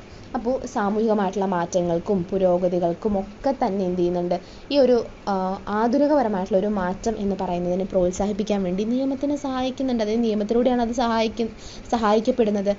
നയൻത്ത് വൺ എന്ന് പറയുന്നത് ഇമ്പോസസ് ലിമിറ്റേഷൻസ് ആണ്, പരിമിതികൾ ഏർപ്പെടുത്തുന്നത്. അതായത് ഇപ്പോൾ ദോഷകരമായിട്ടുള്ള പ്രവർത്തനങ്ങളൊക്കെ തന്നെ ഇല്ലാണ്ടാക്കുക, അതൊക്കെ തടയുക, പൊതുവായിട്ടുള്ള ഒരു സംരക്ഷണം ഉറപ്പ് നൽകുക, അതായത് മൊത്തത്തിലൊരു സുരക്ഷ ഉറപ്പാക്കുന്നതിനൊക്കെ തന്നെ ആവശ്യമായിട്ടുള്ള നിയന്ത്രണങ്ങൾ ഇതിലൂടെയാണ് നമുക്ക് കിട്ടുന്നത്, നിയമങ്ങൾ ഏർപ്പെടുത്തുന്നതിലൂടെയാണ് നമുക്ക് ലഭിക്കുന്നത്. 10th വൺ എന്ന് പറയുന്നത് റിഫ്ലക്സ് സൊസൈറ്റൽ വാല്യൂസ് ആണ്. അതായത് സാമൂഹികമായിട്ടുള്ളൊരു മൂല്യത്തെ പ്രതിഫലിപ്പിക്കുന്നത് നിയമത്തിലൂടെയാണ്. അപ്പോൾ നിയമം എന്ന് പറയുന്നത് സമൂഹത്തിൻ്റെ മൂല്യങ്ങളെയാണ്, അല്ലെങ്കിൽ മൂല്യങ്ങളെയും വിശ്വാസങ്ങളെയാണ് പ്രതിഫലിക്കുന്നത്. അതുകൊണ്ട് തന്നെ സമൂഹം മാറുന്നതിനനുസരിച്ച് നിയമവും മാറിക്കൊണ്ടിരിക്കും. ഇപ്പോൾ നമ്മൾ ആദ്യ സമയത്ത് നമുക്ക് മാരേജ് ലോ കാര്യങ്ങളൊക്കെ ഉണ്ടായിരുന്നു. സമൂഹം മാറി തുടങ്ങിയപ്പോൾ നമുക്ക് എന്തൊക്കെ വന്നിട്ടുണ്ട്. ഇപ്പോൾ ലിവിങ് ടുഗെദർ റിലേറ്റ് ചെയ്തിട്ടുള്ള ലോസും കാര്യങ്ങളും, അതായത് 18 വയസ്സ് അല്ലെങ്കിൽ 21 വയസ്സായിട്ടുള്ള ആളുകൾക്ക് ഒരുമിച്ച് ജീവിക്കാം എന്നുള്ള തരത്തിലുള്ള ലോയും കാര്യങ്ങളും വന്നിട്ടുണ്ട്. അപ്പോൾ അങ്ങനെ സമൂഹം മാറുന്നതിനനുസരിച്ച് എന്ത് ചെയ്യും, നിയമങ്ങളും പരിണമിക്കുന്നുണ്ട് എന്നാണ് പറയുന്നത്. അപ്പോൾ ഓവറോൾ ആയിട്ട് ലോനെ കുറിച്ച് നമ്മൾ ലോ എന്താണെന്ന് പറഞ്ഞു, അതിൻ്റെ മീനിങ് പറഞ്ഞു, സോഴ്സസ് പറഞ്ഞു, അതിൻ്റെ സിഗ്നിഫിക്കൻസും പറഞ്ഞു. ഓക്കെ, അപ്പോൾ ഇതുവരെ നിങ്ങൾക്ക് കാര്യങ്ങൾ മനസ്സിലായിട്ടുണ്ടാവുമെന്ന് വിചാരിക്കുന്നു. ഇനി അടുത്ത ടോപ്പിക് എന്ന് പറയുന്നത് ലിബർട്ടി എന്നുള്ളതാണ്. എസെൻഷ്യൽ ടു ഡെവലപ്മെൻറ്റ്, അതായത് വികസനത്തിന് അത്യന്താപേക്ഷിതമായിട്ടുള്ള ഒന്നാണ് ലിബർട്ടി എന്ന് പറയുന്നത്. നമുക്കറിയാം നമ്മുടെ ലിബർട്ടി എന്ന് പറയുന്നത് നമ്മുടെ സ്വാതന്ത്ര്യം എന്നാണ് അതിന് പറയുന്നത്. അപ്പോൾ വ്യക്തിഗതമായിട്ടുള്ളൊരു വളർച്ച, അതുപോലെ തന്നെ നമ്മുടെ ഒരു ഇൻഡിവിജ്വൽ ആയിട്ടുള്ള വികാസത്തിനും ഒക്കെ തന്നെ ലിബർട്ടി, അതായത് ഈ ഒരു സ്വാതന്ത്ര്യം എന്ന് പറയുന്നത് അടിസ്ഥാനപരമാണ്. സോ ഈ ഒരു സ്വാതന്ത്ര്യം എന്ന് പറയുന്ന, അതായത് ഫ്രീഡം എന്ന് പറയുന്ന, ലിബർ എന്ന് പറയുന്ന ഒരു വേർഡിൽ, ലാറ്റിൻ വേർഡിൽ നിന്നാണ്, അതായത് ഫ്രീ എന്ന് പറയുന്ന സ്വാതന്ത്ര്യം എന്നർത്ഥം വരുന്ന ലിബർ എന്ന് പറയുന്ന ഒരു ലാറ്റിൻ വേർഡിൽ നിന്നാണ് നമ്മൾ ഈ പറയുന്ന ലിബർട്ടി എന്ന് പറയുന്ന ഈ ഒരു വാക്ക് വന്നിട്ടുണ്ടായിരുന്നത്. അപ്പോൾ ഒരു അനാവശ്യമായിട്ടുള്ള നിയന്ത്രണങ്ങളിൽ നിന്നുള്ള ഒരു സ്വാതന്ത്ര്യത്തെയാണ് ലിബർട്ടീനെ കുറിച്ച് പറയുന്നത്.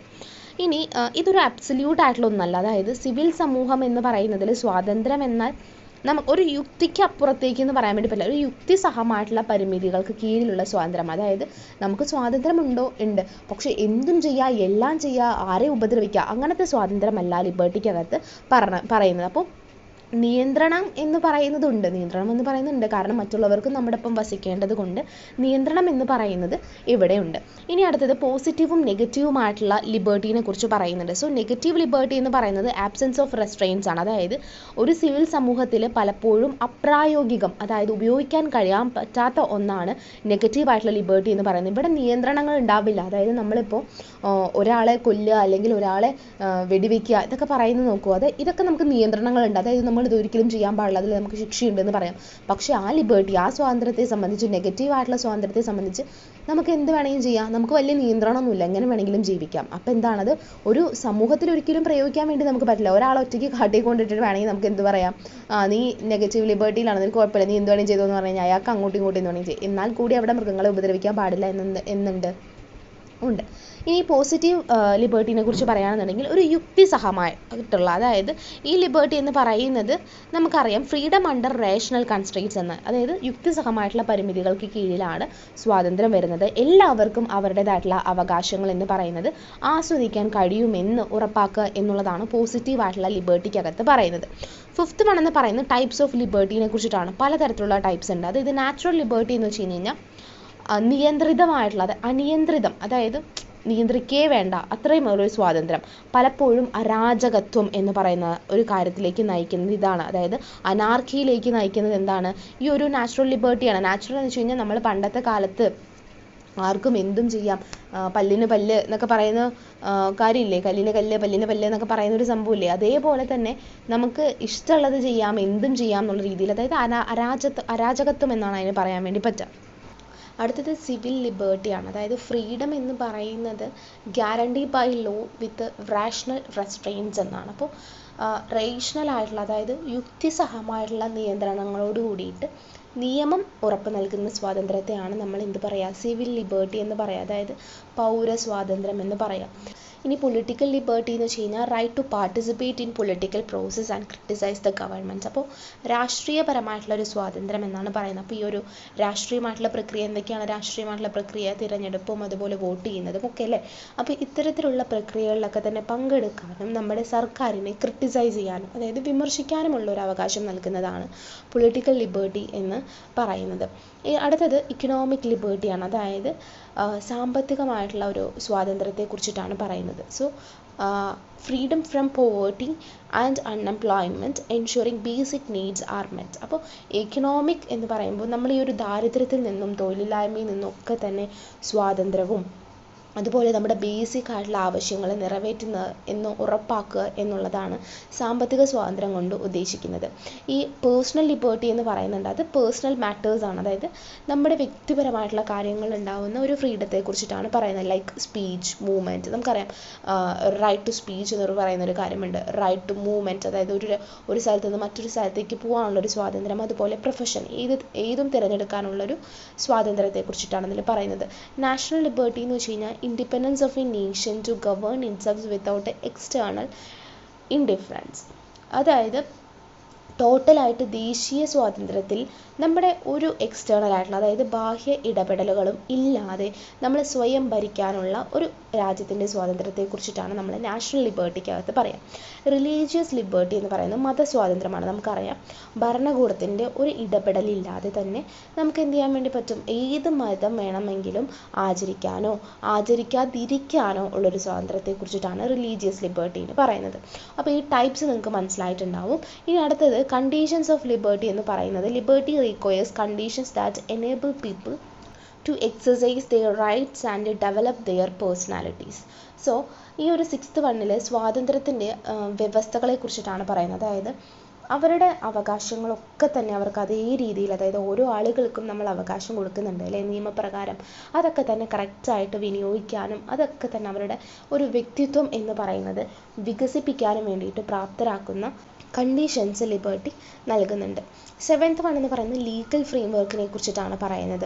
സോ നിയമപരമായിട്ടുള്ള രീതിയിൽ ഒരു ചട്ടക്കൂട് എന്ന് പറയുമ്പോൾ നമ്മുടെ ഈ ഒരു ഫ്രീഡം എന്ന് പറയുന്നത്, ഈ ലിബർട്ടി എന്ന് പറയുന്നത് നിലനിർത്തുന്നതിനും അതുപോലെ തന്നെ യുക്തിസഹമായിട്ടുള്ള നിയന്ത്രണങ്ങൾ, അതായത് യുക്തിക്ക് നിരക്കുന്നതുമായിട്ടുള്ള നിയന്ത്രണങ്ങൾ, ഇതൊക്കെ തന്നെ ഉറപ്പാക്കുന്നതിനും നമ്മുടെ ഇൻഡിവിജ്വൽ ലിബർട്ടി എന്ന് പറയുന്നത്, അല്ലെങ്കിൽ നമ്മുടെ ആ ഒരു പേഴ്സണൽ ആയിട്ടുള്ള ഒരു ഫ്രീഡം എന്ന് പറയുന്നത് സംരക്ഷിക്കുന്നതിനും എന്തായാലും നിയമം അത്യന്താപേക്ഷിതമാണ്. കാരണം ഒരു നിയമവും ഇല്ലാതിരിക്കുന്ന സമയത്ത് ആളുകൾക്ക് തോന്നിയമാതിരിയായിരിക്കും, ഒരാൾക്കും അവിടെ ഫ്രീഡം ഉണ്ടാവില്ല. സോ അതുകൊണ്ട് തന്നെ എന്താണ്, ഒരു നിയമപരമായിട്ടുള്ള ഒരു ചട്ടക്കൂട് അവിടെ ഉണ്ട്.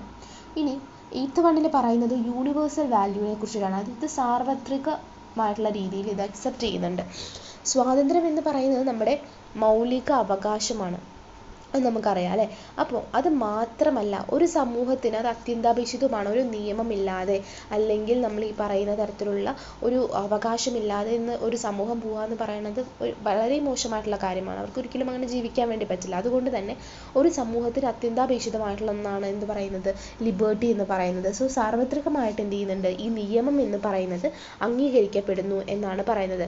റെസ്ട്രെയിൻസ് ഓഫ് കോമൺ ഗുഡിനെ കുറിച്ച് പറയുമ്പോൾ പൊതു നന്മയ്ക്കുള്ള നിയന്ത്രണങ്ങൾ, അതായത് എന്തെങ്കിലും ദോഷമുണ്ടാവണം, ഒരു സമൂഹത്തിനോ ആളുകൾക്കോ ദോഷമുണ്ടാവണം. അപ്പോൾ ആ ദോഷം എന്ന് പറയുന്നത് തടയുന്നതിനും എല്ലാവർക്കും ഈക്വൽ ആയിട്ടുള്ള ഓപ്പർച്യൂണിറ്റീസ് എന്ന് പറയുന്നത് ഉറപ്പാക്കുന്നതിനും വേണ്ടിയിട്ടാണ് എന്ത് ചെയ്യുന്നത്, ഇത്തരത്തിലുള്ള നിയന്ത്രണങ്ങൾ നമ്മുടെ ലിബർട്ടിയുടെ മേളിൽ, നമ്മുടെ സ്വാതന്ത്ര്യത്തിൻ്റെ മേളിൽ ചെറിയ തരത്തിലുള്ള നിയന്ത്രണങ്ങൾ നിയമം മൂലം കൊണ്ടുവരുന്നത്.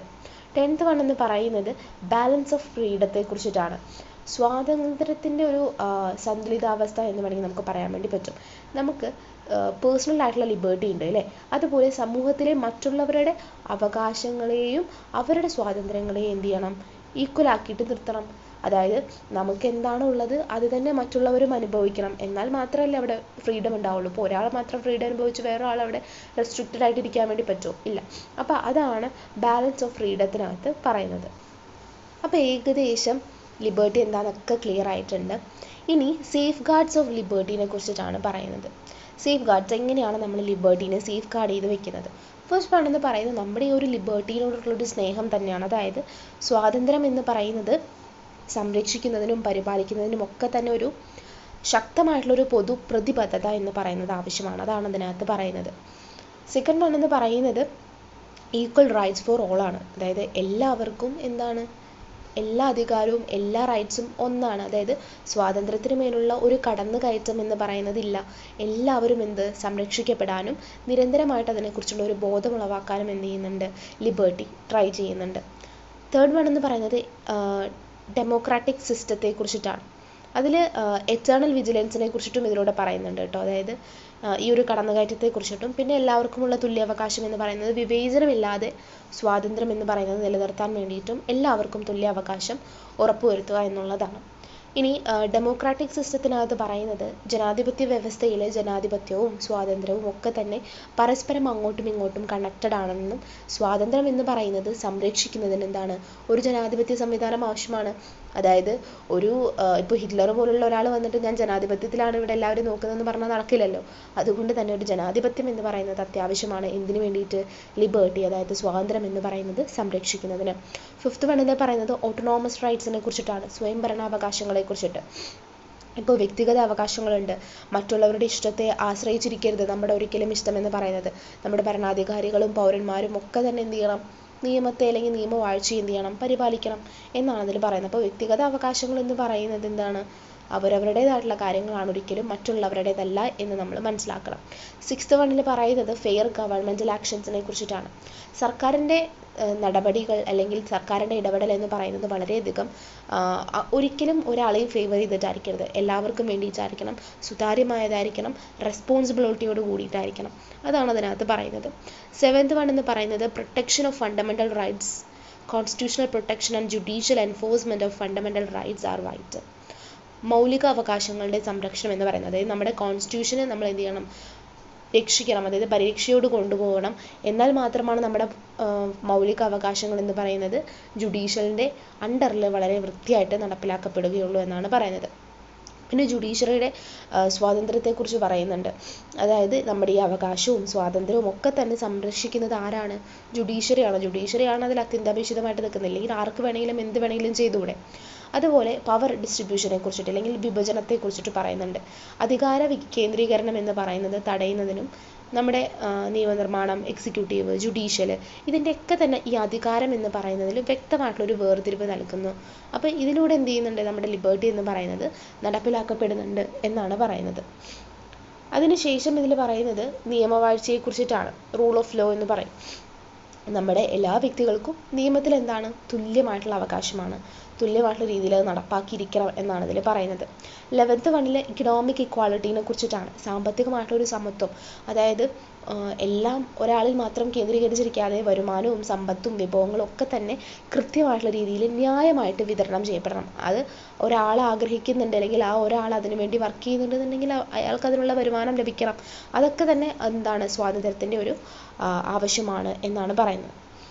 12th വണ്ണിൽ പറയുന്നത് ഓർഗനൈസ്ഡ് ഇൻട്രസ്റ്റ് ഗ്രൂപ്പിനെ കുറിച്ചിട്ടാണ്. അതായത് ഒരു താല്പര്യമുള്ളൊരു ഗ്രൂപ്പുകൾ, അതായത് സംഘടിതമായിട്ടുള്ള താല്പര്യ ഗ്രൂപ്പുകൾ, അതായത് അത് സർക്കാരിൻ്റെ ഗ്രൂപ്പുകളല്ലായിരിക്കാം, NGOs ആയിരിക്കാം, അല്ലെങ്കിൽ നമ്മുടെ സ്വതന്ത്രമായിട്ടുള്ള സംഘടനകൾ എപ്പോഴും എന്ത് ചെയ്യണം, ഫലപ്രദമായിട്ട് ഉണ്ടായിരിക്കണം. എന്നാൽ മാത്രമാണ് നമ്മുടെ ലിബർട്ടി എന്ന് പറയുന്നത് കൈമോശം വരാണ്ട് പോവുകയുള്ളൂ. അപ്പോൾ ഇതാണ് ഓവറോൾ ആയിട്ട് ലിബർട്ടിനെ കുറിച്ച് പറയാനുള്ളത്. ലിബർട്ടി എന്ന് പറയുന്നത് സ്വാതന്ത്ര്യമാണെന്നും അതിനകത്ത് ടൈപ്സിനെ കുറിച്ചിട്ടും അതിൻ്റെ സേഫ് ഗാർഡ്സിനെ കുറിച്ചിട്ടൊക്കെ തന്നെ പറഞ്ഞു. അപ്പോൾ ഇതിൻ്റെ ഇമ്പോർട്ടൻസ് ആയിട്ട് നിങ്ങൾക്ക് ഒരിക്കലും ഒരു ലിബർട്ടി ഇല്ലാത്ത ഒരു സൊസൈറ്റിയിൽ നമുക്ക് ജീവിക്കാൻ വേണ്ടി പറ്റില്ല. അപ്പോൾ അത് വെച്ചിട്ട് നിങ്ങൾ ഇമ്പോർട്ടൻസ് കൂടി അതിനകത്ത് പറയണം.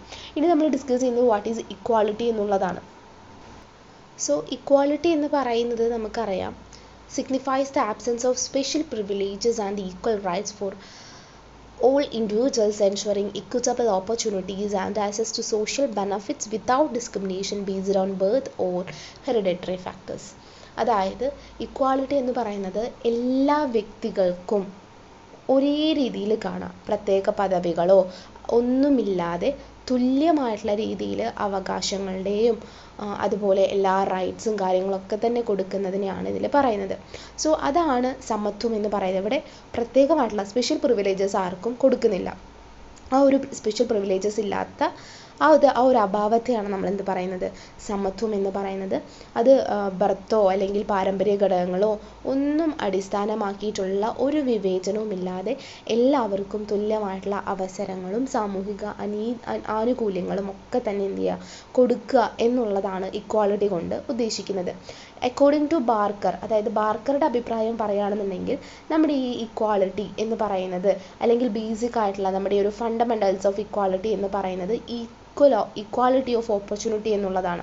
അതുപോലെ ഇക്വാളിറ്റി ഓഫ് കണ്ടീഷൻസ് ആണ് ആൻഡ് ഇക്വാളിറ്റി ഓഫ് ഔട്ട്കംസ് ആണ്. അതായത് അവസരങ്ങളുടെ സമത്വമാണ്, വ്യവസ്ഥകളുടെ സമത്വമാണ്, എല്ലാ ഫലങ്ങളുടെയും സമത്വമാണ്. ഇതാണ് എന്ത് പറയുന്നത്, ബാർക്കറുടെ അഭിപ്രായത്തിൽ ഇക്വാളിറ്റി എന്ന് പറയുന്നത്. സോ നമ്മുടെ ഉള്ളിൽ ശാരീരികവും മാനസികവുമായിട്ടുള്ള പലതരത്തിലുള്ള വ്യത്യാസങ്ങൾക്കിടയിലും എല്ലാ വ്യക്തികൾക്കും എന്ത് നൽകണം, തുല്യ പരിഗണനയും തുല്യ വരുമാനവും നൽകണം എന്നാണ് ബാർക്കർ പറഞ്ഞതിലൂടെ അല്ലെങ്കിൽ ഇക്വാളിറ്റി എന്ന് പറയുന്നത് ലക്ഷ്യമിടുന്നത്.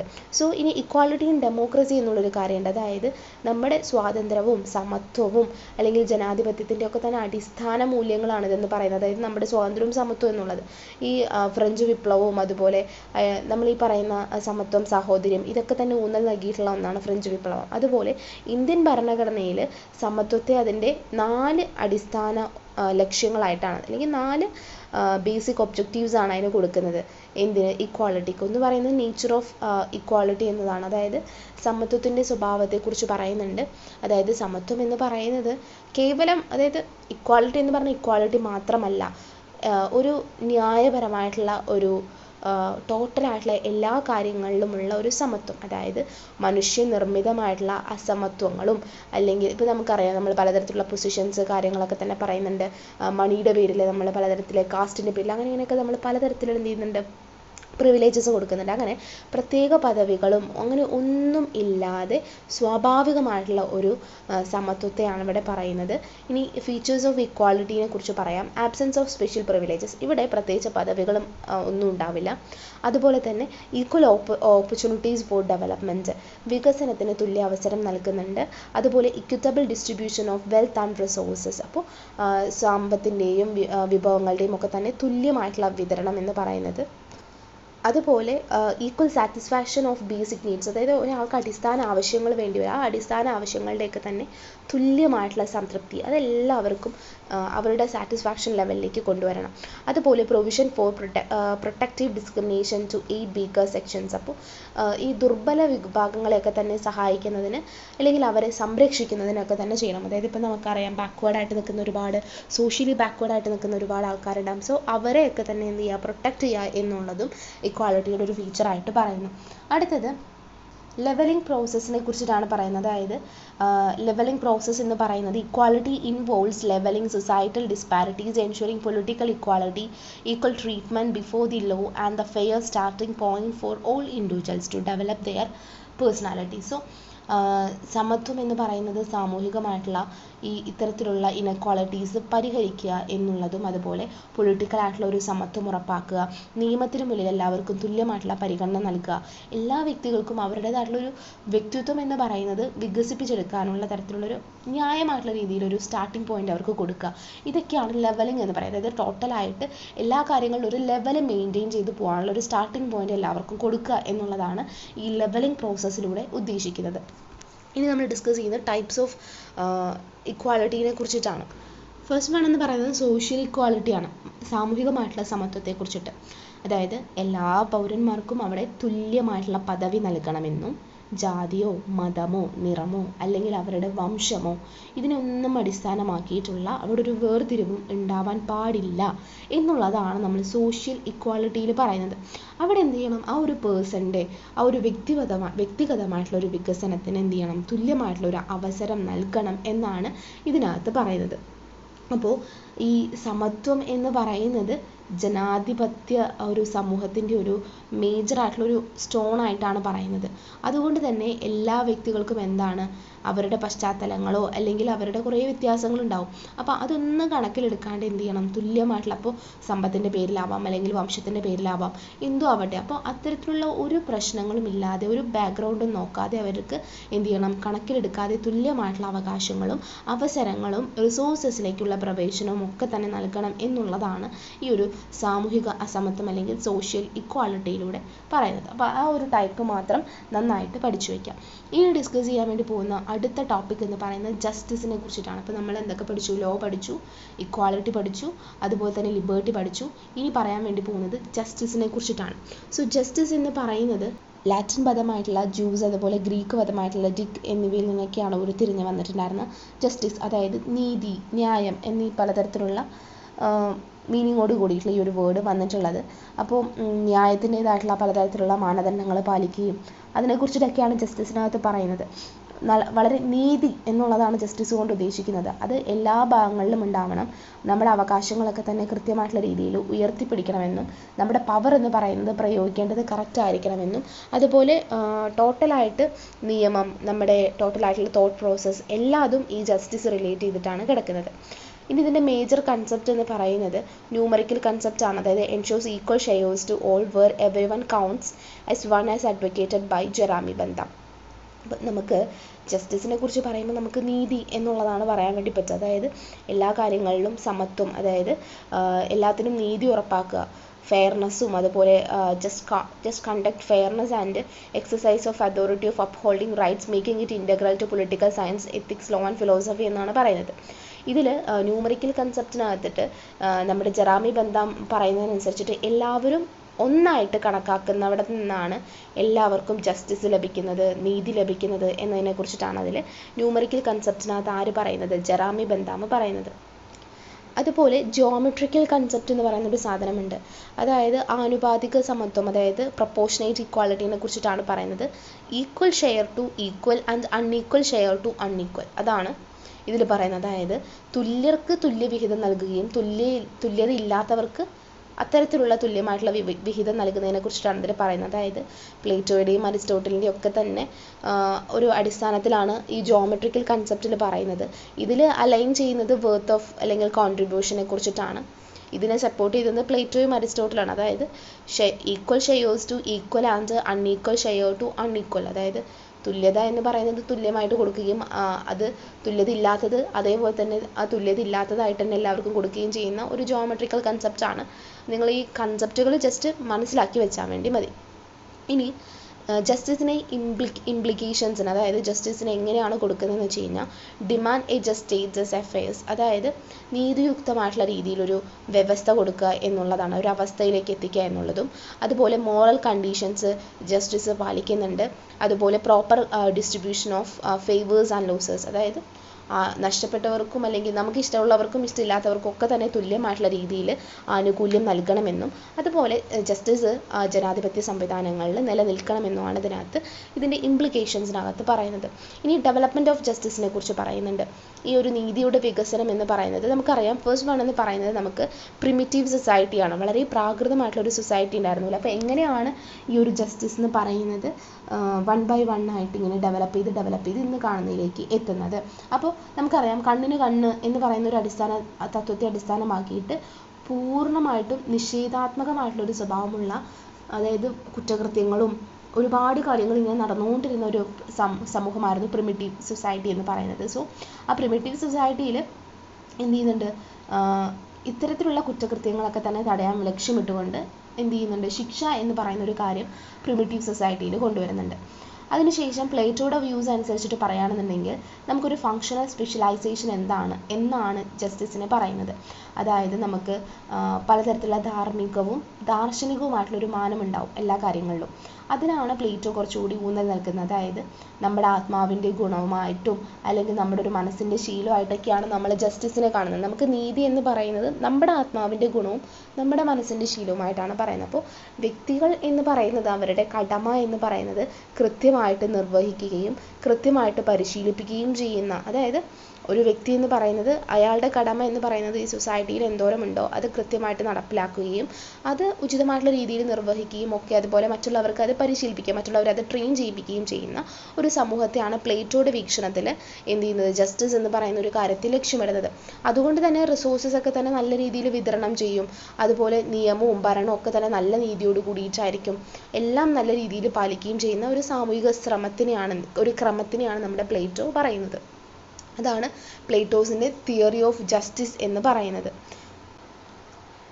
വ്യക്തിപരമായിട്ടും അതുപോലെ സാമൂഹികപരമായിട്ടുള്ള കാര്യങ്ങളിൽ വേരൂന്നിയിട്ടുള്ള ഒന്നാണ് നമ്മുടെ പ്ലേറ്റോയുടെ തിയറി ഓഫ് ജസ്റ്റിസ് എന്ന് പറയുന്നത്. അതായത് ഒരാളുടെ വ്യക്തി, അയാളുടെ സൊസൈറ്റി, ഇതാണ് ജസ്റ്റിസിനെ തീരുമാനിക്കുന്നത്. ഇപ്പോൾ പറഞ്ഞല്ലോ നമ്മൾ ആത്മപരമായിട്ടും നമ്മുടെ മനസ്സും നമ്മുടെ ആത്മാവും പറയുന്ന കാര്യങ്ങളെന്ന് നമ്മൾ പറഞ്ഞു.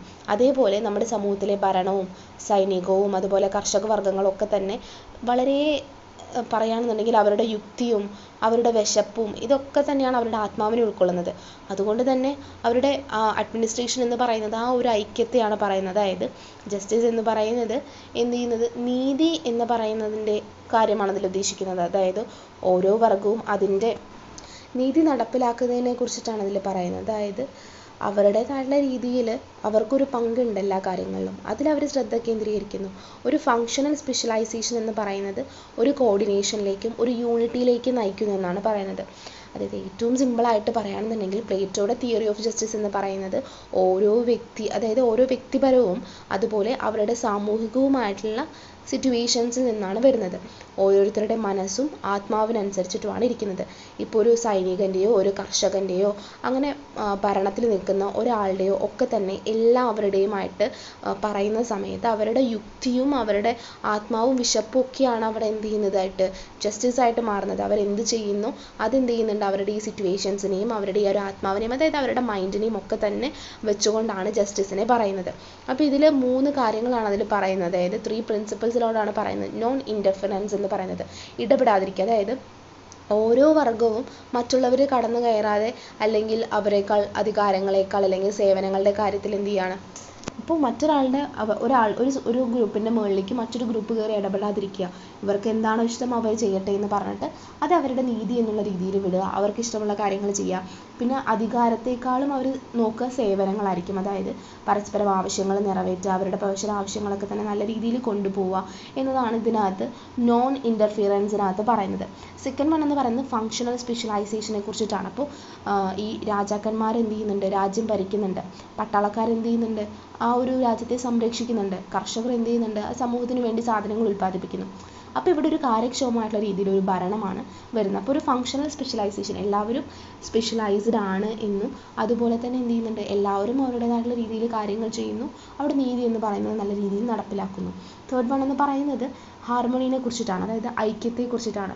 ഇപ്പോൾ ഒരു സമൂഹത്തിൻ്റെ ഒരു ഐക്യം കൈവരിക്കുന്നതിന് വേണ്ടിയിട്ട് എന്ത് ചെയ്യുന്നുണ്ട്, നമ്മുടെ രാജാവ് എന്ത് ചെയ്യും, പല കാര്യങ്ങൾ ആസൂത്രണം ചെയ്യുന്നു, ധൈര്യവും അതുപോലെ സമചിത്തത തുടങ്ങിയിട്ടുള്ള ഒരുപാട് ഗുണങ്ങൾ എന്ത് ചെയ്യുന്നുണ്ട്, കൊടുക്കുന്നുണ്ട്. അപ്പോൾ പ്ലേറ്റോ എന്ന് പറയുന്നത് ഓരോ വർഗ്ഗത്തിനും എന്ത് ചെയ്യുന്നുണ്ട്, ഓരോ തരത്തിലുള്ള ഗുണങ്ങളാണ് കൊടുക്കുന്നത്. അതെല്ലാം കൂടി ചേരുമ്പോൾ എന്തായി മാറും, ഒരു സൊസൈറ്റിയിൽ ഒരു ജസ്റ്റിസ് എന്ന് പറയുന്ന ഒരു കാര്യം വരും എന്നാണ് പ്ലേറ്റോയുടെ തിയറി ഓഫ് ജസ്റ്റിസിനകത്ത് പറയുന്നത്. ഇനി അദ്ദേഹത്തിൻ്റെ ഈ ഒരു പ്ലേറ്റോയുടെ തിയറീൻ്റെ സിഗ്നിഫിക്കൻസ്, പ്രാധാന്യത്തെക്കുറിച്ച് പറയുകയാണെന്നുണ്ടെങ്കിൽ അത് യൂണിവേഴ്സൽ ക്യാരക്ടറാണ്. അതായത് പ്ലേറ്റോയുടെ ഈ ഒരു സിദ്ധാന്തം എന്ന് പറയുന്നത് ടോട്ടലായിട്ടൊരു സാംസ്കാരികമായിട്ടുള്ളൊരു ബൗണ്ടറീനെ മറികടന്നുകൊണ്ട് നീതിനെ മനസ്സിലാക്കുക എന്നുള്ളതാണ് അതിലൂടെ ഉദ്ദേശിക്കുന്നത്. അതുപോലെ ഇതിൽ ന്യൂ കൺസെപ്റ്റ് ഓഫ് വെർച്യൂവിനെ കുറിച്ച് പറയുന്നുണ്ട്. അതായത് ഒരാളുടെ കടമകൾ എന്ന് പറയുന്നത് കൃത്യമായിട്ട് നിർവഹിക്കുന്നതിന് ഒരു ഊന്നൽ നൽകുക എന്നുള്ളതാണ് ഇതിലൂടെ ഉദ്ദേശിക്കുന്നത്. അപ്പോൾ അയാളുടെ ഒരു ഗുണമായിട്ടാണ് അതിൽ പറയുന്നത്. അതുപോലെ തേർഡ് വൺ എന്ന് പറയുന്നത് distinct state identity. Plato conception grants the state independence will personality distinct from the its members. അപ്പോൾ പ്ലേറ്റോ എന്ന് പറയുന്നത് ഒരു ഐഡൻറ്റിറ്റി, അതായത് ഓരോ സ്റ്റേറ്റിനും അതിൻ്റേതായിട്ടുള്ള ഐഡൻറ്റിറ്റി കൊടുക്കുകയും രാഷ്ട്രത്തിന് അവരുടെ അംഗങ്ങളിൽ നിന്ന് എന്ത് ചെയ്യുന്നുണ്ട്, വളരെ ഫ്രീഡത്തോട് കൂടിയിട്ട് അവരുടെ ഇച്ഛയ്ക്കനുസരിച്ചിട്ട് അല്ലെങ്കിൽ അവരുടെ വ്യക്തിത്വത്തിനനുസരിച്ചിട്ട് എന്ത് ചെയ്യുന്നുണ്ട്, സൊസൈറ്റിയിൽ കാര്യങ്ങൾ നടന്നു പോകുന്നുണ്ട്. അപ്പോൾ അതിനനുസരിച്ച് എന്ത് ചെയ്യും, മാറ്റങ്ങൾ ഇങ്ങനെ ഉണ്ടായിക്കൊണ്ടിരിക്കുമെന്നാണ് പറയുന്നത്. ഒരു സമൂഹത്തിൽ നിലനിൽക്കുന്ന രാഷ്ട്രീയമായിട്ടുള്ള സ്വാർത്ഥത അങ്ങനെയുള്ള ഒരു കാര്യങ്ങളും ഇവിടെ ഇല്ല. അതായത് എല്ലാവർക്കും ഈക്വൽ ആയിട്ടുള്ള രീതിയിൽ എല്ലാം അവരവരുടെ കാര്യങ്ങൾ അവരവർ ചെയ്യുന്നതിലൂടെ എന്ത് ചെയ്യുന്നുണ്ട്, ജസ്റ്റിസ് എന്ന് പറയുന്ന ഒരു കാര്യം ഉരുത്തിരിഞ്ഞ് വരുന്നുണ്ട്. അപ്പോൾ ഇതാണ് അദ്ദേഹത്തിൻ്റെ തിയറിയിൽ പറയുന്നത്. അപ്പോൾ birth of organic theory of state എന്നൊരു കാര്യം പറയുന്നുണ്ട്. അതായത് പ്ലേറ്റോയുടെ ഈ ഒരു ആശയത്തിനനുസരിച്ചിട്ടാണ് ഒരു രാഷ്ട്രം എന്ന് പറയുന്ന ഒരു കാര്യത്തിൻ്റെ തിയറിക്ക് അടിത്തറയിടുന്നത്. അപ്പോൾ രാഷ്ട്രത്തിൽ മൊത്തമായിട്ട് അദ്ദേഹം ഒരു ഓർഗാനിക് ആയിട്ടാണ് കാണുന്നത്.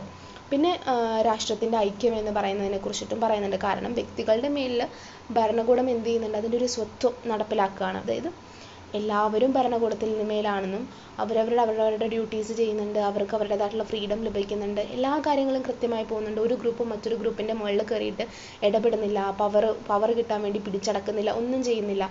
ഇപ്പോൾ രാജാവ് ഇവരെയൊക്കെ നോക്കുന്നുണ്ടെന്നുണ്ടെങ്കിൽ സൈന്യം അവരെയൊക്കെ സംരക്ഷിക്കുന്നുണ്ട്, കർഷകർ അവർക്ക് വേണ്ടി ഭക്ഷണം ഉണ്ടാക്കുന്നുണ്ട്. അപ്പോൾ ഈ ഒരു ഐക്യവും അതുപോലെ നമ്മൾ ഈ പറഞ്ഞ ഫങ്ഷണൽ സ്പെഷ്യലൈസേഷൻ ഒക്കെ തന്നെ ഊന്നൽ നൽകുന്ന ഈ ഒരു പ്ലേറ്റോയുടെ സിദ്ധാന്തം എന്ന് പറയുന്നത് നമ്മുടെ അവിടുത്തെ അഡ്മിനിസ്ട്രേഷനെ കുറിച്ചിട്ടും ഒരു സാമൂഹിക ഘടനയെ കുറിച്ചിട്ടും ഒക്കെ തന്നെയാണ് പറയുന്നത്. അപ്പോൾ അരിസ്റ്റോട്ടിലാണെന്നുണ്ടെങ്കിലും രണ്ട് തരം ജസ്റ്റിസിനെ കുറിച്ച് പറയുന്നുണ്ട്. അതായത് നിയമം എന്ന് പറയുന്നത് പിന്തുടരുകയും സമൂഹത്തിൽ എല്ലാവരും നല്ലവരായിട്ട് ജീവിക്കുകയും ചെയ്യുന്ന ഒരു നീതിയെക്കുറിച്ച് പറയുന്നുണ്ട്.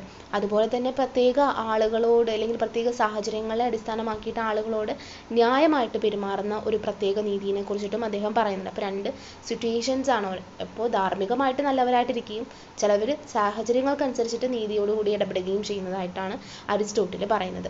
ഇനി ഇതിന് ടൈപ്സ് ഓഫ് ജസ്റ്റിസ് എന്ന് പറയുന്നത് എന്താണെന്ന് ചെക്ക് ചെയ്യാം. അപ്പോൾ ഫസ്റ്റ് വൺ എന്ന് പറയുന്നത് സോഷ്യൽ ജസ്റ്റിസ് ആണ്. അപ്പോൾ മതമോ അല്ലെങ്കിൽ ഒരു പദവിയോ ഒന്നും കണക്കിലെടുക്കാതെ എല്ലാവരോടും തുല്യമായിട്ട് പെരുമാറുക എന്നുള്ളതാണ് ഈ ഒരു സാമൂഹ്യ നീതി കൊണ്ട് ഉദ്ദേശിക്കുന്നത്. കാരണം സമൂഹത്തിൽ എല്ലാവർക്കും അർഹമായത് ലഭിക്കുന്നുണ്ടെന്ന് ഉറപ്പാക്കുക എന്നുള്ളതാണ് സോഷ്യൽ ജസ്റ്റിസിൽ പറയുന്നത്. ഇക്കണോമിക് ജസ്റ്റിസ്, അതായത് സാമ്പത്തികമായിട്ടുള്ള നീതി എന്ന് പറയുമ്പോൾ എല്ലാവർക്കും അവരവരുടെ ഉപജീവനത്തിന് വേണ്ടിയിട്ട് ന്യായമായിട്ടുള്ള രീതിയിൽ അവസരം, അതായത് ഇപ്പോൾ ജോലിയാണെന്നുണ്ടെങ്കിലും എന്ത് കാര്യങ്ങളാണെന്നുണ്ടെങ്കിലും അത് ലഭിക്കുന്നുണ്ട് എന്നുണ്ടെങ്കിലും സാമ്പത്തികമായിട്ടുള്ള ചൂഷണം ഒന്നും ചെയ്യപ്പെടുന്നില്ല എന്നും ഉറപ്പാക്കുന്നതിനെ കുറിച്ചിട്ടാണ് ഇക്കണോമിക് ജസ്റ്റിസിനകത്ത് പറയുന്നത്. അത് തേർഡ് വൺ എന്ന് പറയുന്നത് പൊളിറ്റിക്കൽ ജസ്റ്റിസ് ആണ്. രാഷ്ട്രീയമായിട്ടുള്ള നീതി, അവർക്ക് ഇപ്പം നമ്മൾ എല്ലാവരും വോട്ട് ചെയ്യുന്നില്ലേ, അതുപോലെ വിവേചനമില്ലാത്ത രീതിയിൽ വോട്ട് ചെയ്യുന്നത് പോലെ എല്ലാവർക്കും ഒരേ രാഷ്ട്രീയ അവകാശമുണ്ടെന്ന് ഉറപ്പാക്കുക. ഫോർത്ത് വൺ എന്ന് പറയുന്നത് ലീഗൽ ജസ്റ്റിസ് ആണ്. എല്ലാവർക്കും തുല്യമായിട്ടുള്ള രീതി അല്ലെങ്കിൽ തുല്യമായിട്ടും ബാധകമായിട്ടും എല്ലാ കാര്യങ്ങൾക്കും നിയമത്തിന്, അതായത് ന്യായമായിട്ടുള്ള നിയമങ്ങൾ എല്ലാവർക്കും ഉണ്ടായിരിക്കും. അപ്പോൾ ഒരാൾക്ക് ഒരു നിയമം മറ്റൊരാൾക്ക് വേറൊരു നിയമം എന്നുള്ള രീതിയിലല്ലാതെ എല്ലാവർക്കും ഒരൊറ്റ നിയമം എന്ന് പറയുന്ന രീതിയും എല്ലാവരും അതിൽ സംതൃപ്തരായിരിക്കണം എന്നതാണ് നിയമനീതി, അതായത് ലീഗൽ ജസ്റ്റിസിനകത്ത് പറയുന്നത്. അപ്പോൾ ഇതാണ് ഓവറോൾ ആയിട്ട് നമുക്ക് ജസ്റ്റിസിനെ കുറിച്ച് പറയാനുള്ളത്. ഇതിൽ പ്ലീറ്റോയുടെ തിയറി ചോദിക്കും എന്നല്ല, എന്നാലും ജസ്റ്റ് ഒന്ന് മനസ്സിലാക്കി വെക്കുക. അതുപോലെ ജസ്റ്റിസിൻ്റെ ഡീറ്റെയിൽസ് കുറച്ചുകൂടി എടുത്തിട്ട് കറക്റ്റായിട്ടുള്ള രീതിയിൽ ഒരു നല്ല വായന നിങ്ങൾക്ക് ഉണ്ടായിരിക്കണം ജസ്റ്റിസിൻ്റെ കാര്യത്തിൽ. ഇനി നമ്മൾ ഡിസ്കസ് ചെയ്യാൻ വേണ്ടി പോകുന്നത് റൈറ്റ്സിനെ കുറിച്ചിട്ടാണ്. അതിൻ്റെ മീനിങ്ങും ഫീച്ചേഴ്സും അതിൻ്റെ ടൈപ്സിനെ കുറിച്ചിട്ടൊക്കെയാണ് നമ്മൾ പറയാൻ വേണ്ടി പോകുന്നത്. മീനിങ് എന്ന് പറയുന്നത് വ്യക്തികൾക്ക് അവരവരുടെ വ്യക്തിത്വങ്ങൾ വികസിപ്പിക്കാനും സമൂഹത്തിന് അവരുടേതായിട്ടുള്ള രീതിയിൽ സംഭാവന നൽകാനും അവകാശം എന്ന് പറയുന്നത് അത്യന്താപേക്ഷിതമാണ്. അപ്പോൾ ഭരണകൂടം അത് അംഗീകരിക്കുകയും നടപ്പിലാക്കുകയും ചെയ്യുന്നു. അപ്പോൾ rights are essential conditions for individuals to develop their personalities and contribute to society. അവരുടേതായിട്ടുള്ള രീതിയിൽ എസെൻഷ്യൽ ആയിട്ടുള്ള കണ്ടീഷൻസ് ആണ് ഇൻഡിവിജ്വൽസിന് വേണ്ടിയിട്ട്. അവർക്ക് എന്ത് ചെയ്യും, ഡെവലപ്പ് ചെയ്യാനും അവരുടെ പേഴ്സണാലിറ്റി കാര്യങ്ങളൊക്കെ തന്നെ ഡെവലപ്പ് ചെയ്തിട്ട് സൊസൈറ്റിയിലേക്ക് അത് കോൺട്രിബ്യൂട്ട് ചെയ്യാനും വേണ്ടി പറ്റുക എന്നുള്ളതാണ് ഇതിൽ ഉദ്ദേശിക്കുന്നത്. അപ്പോൾ ഇത് റെക്കഗ്നൈസ് ചെയ്യും, എൻഫോഴ്സ് ചെയ്യുന്നത് ആരാണ്?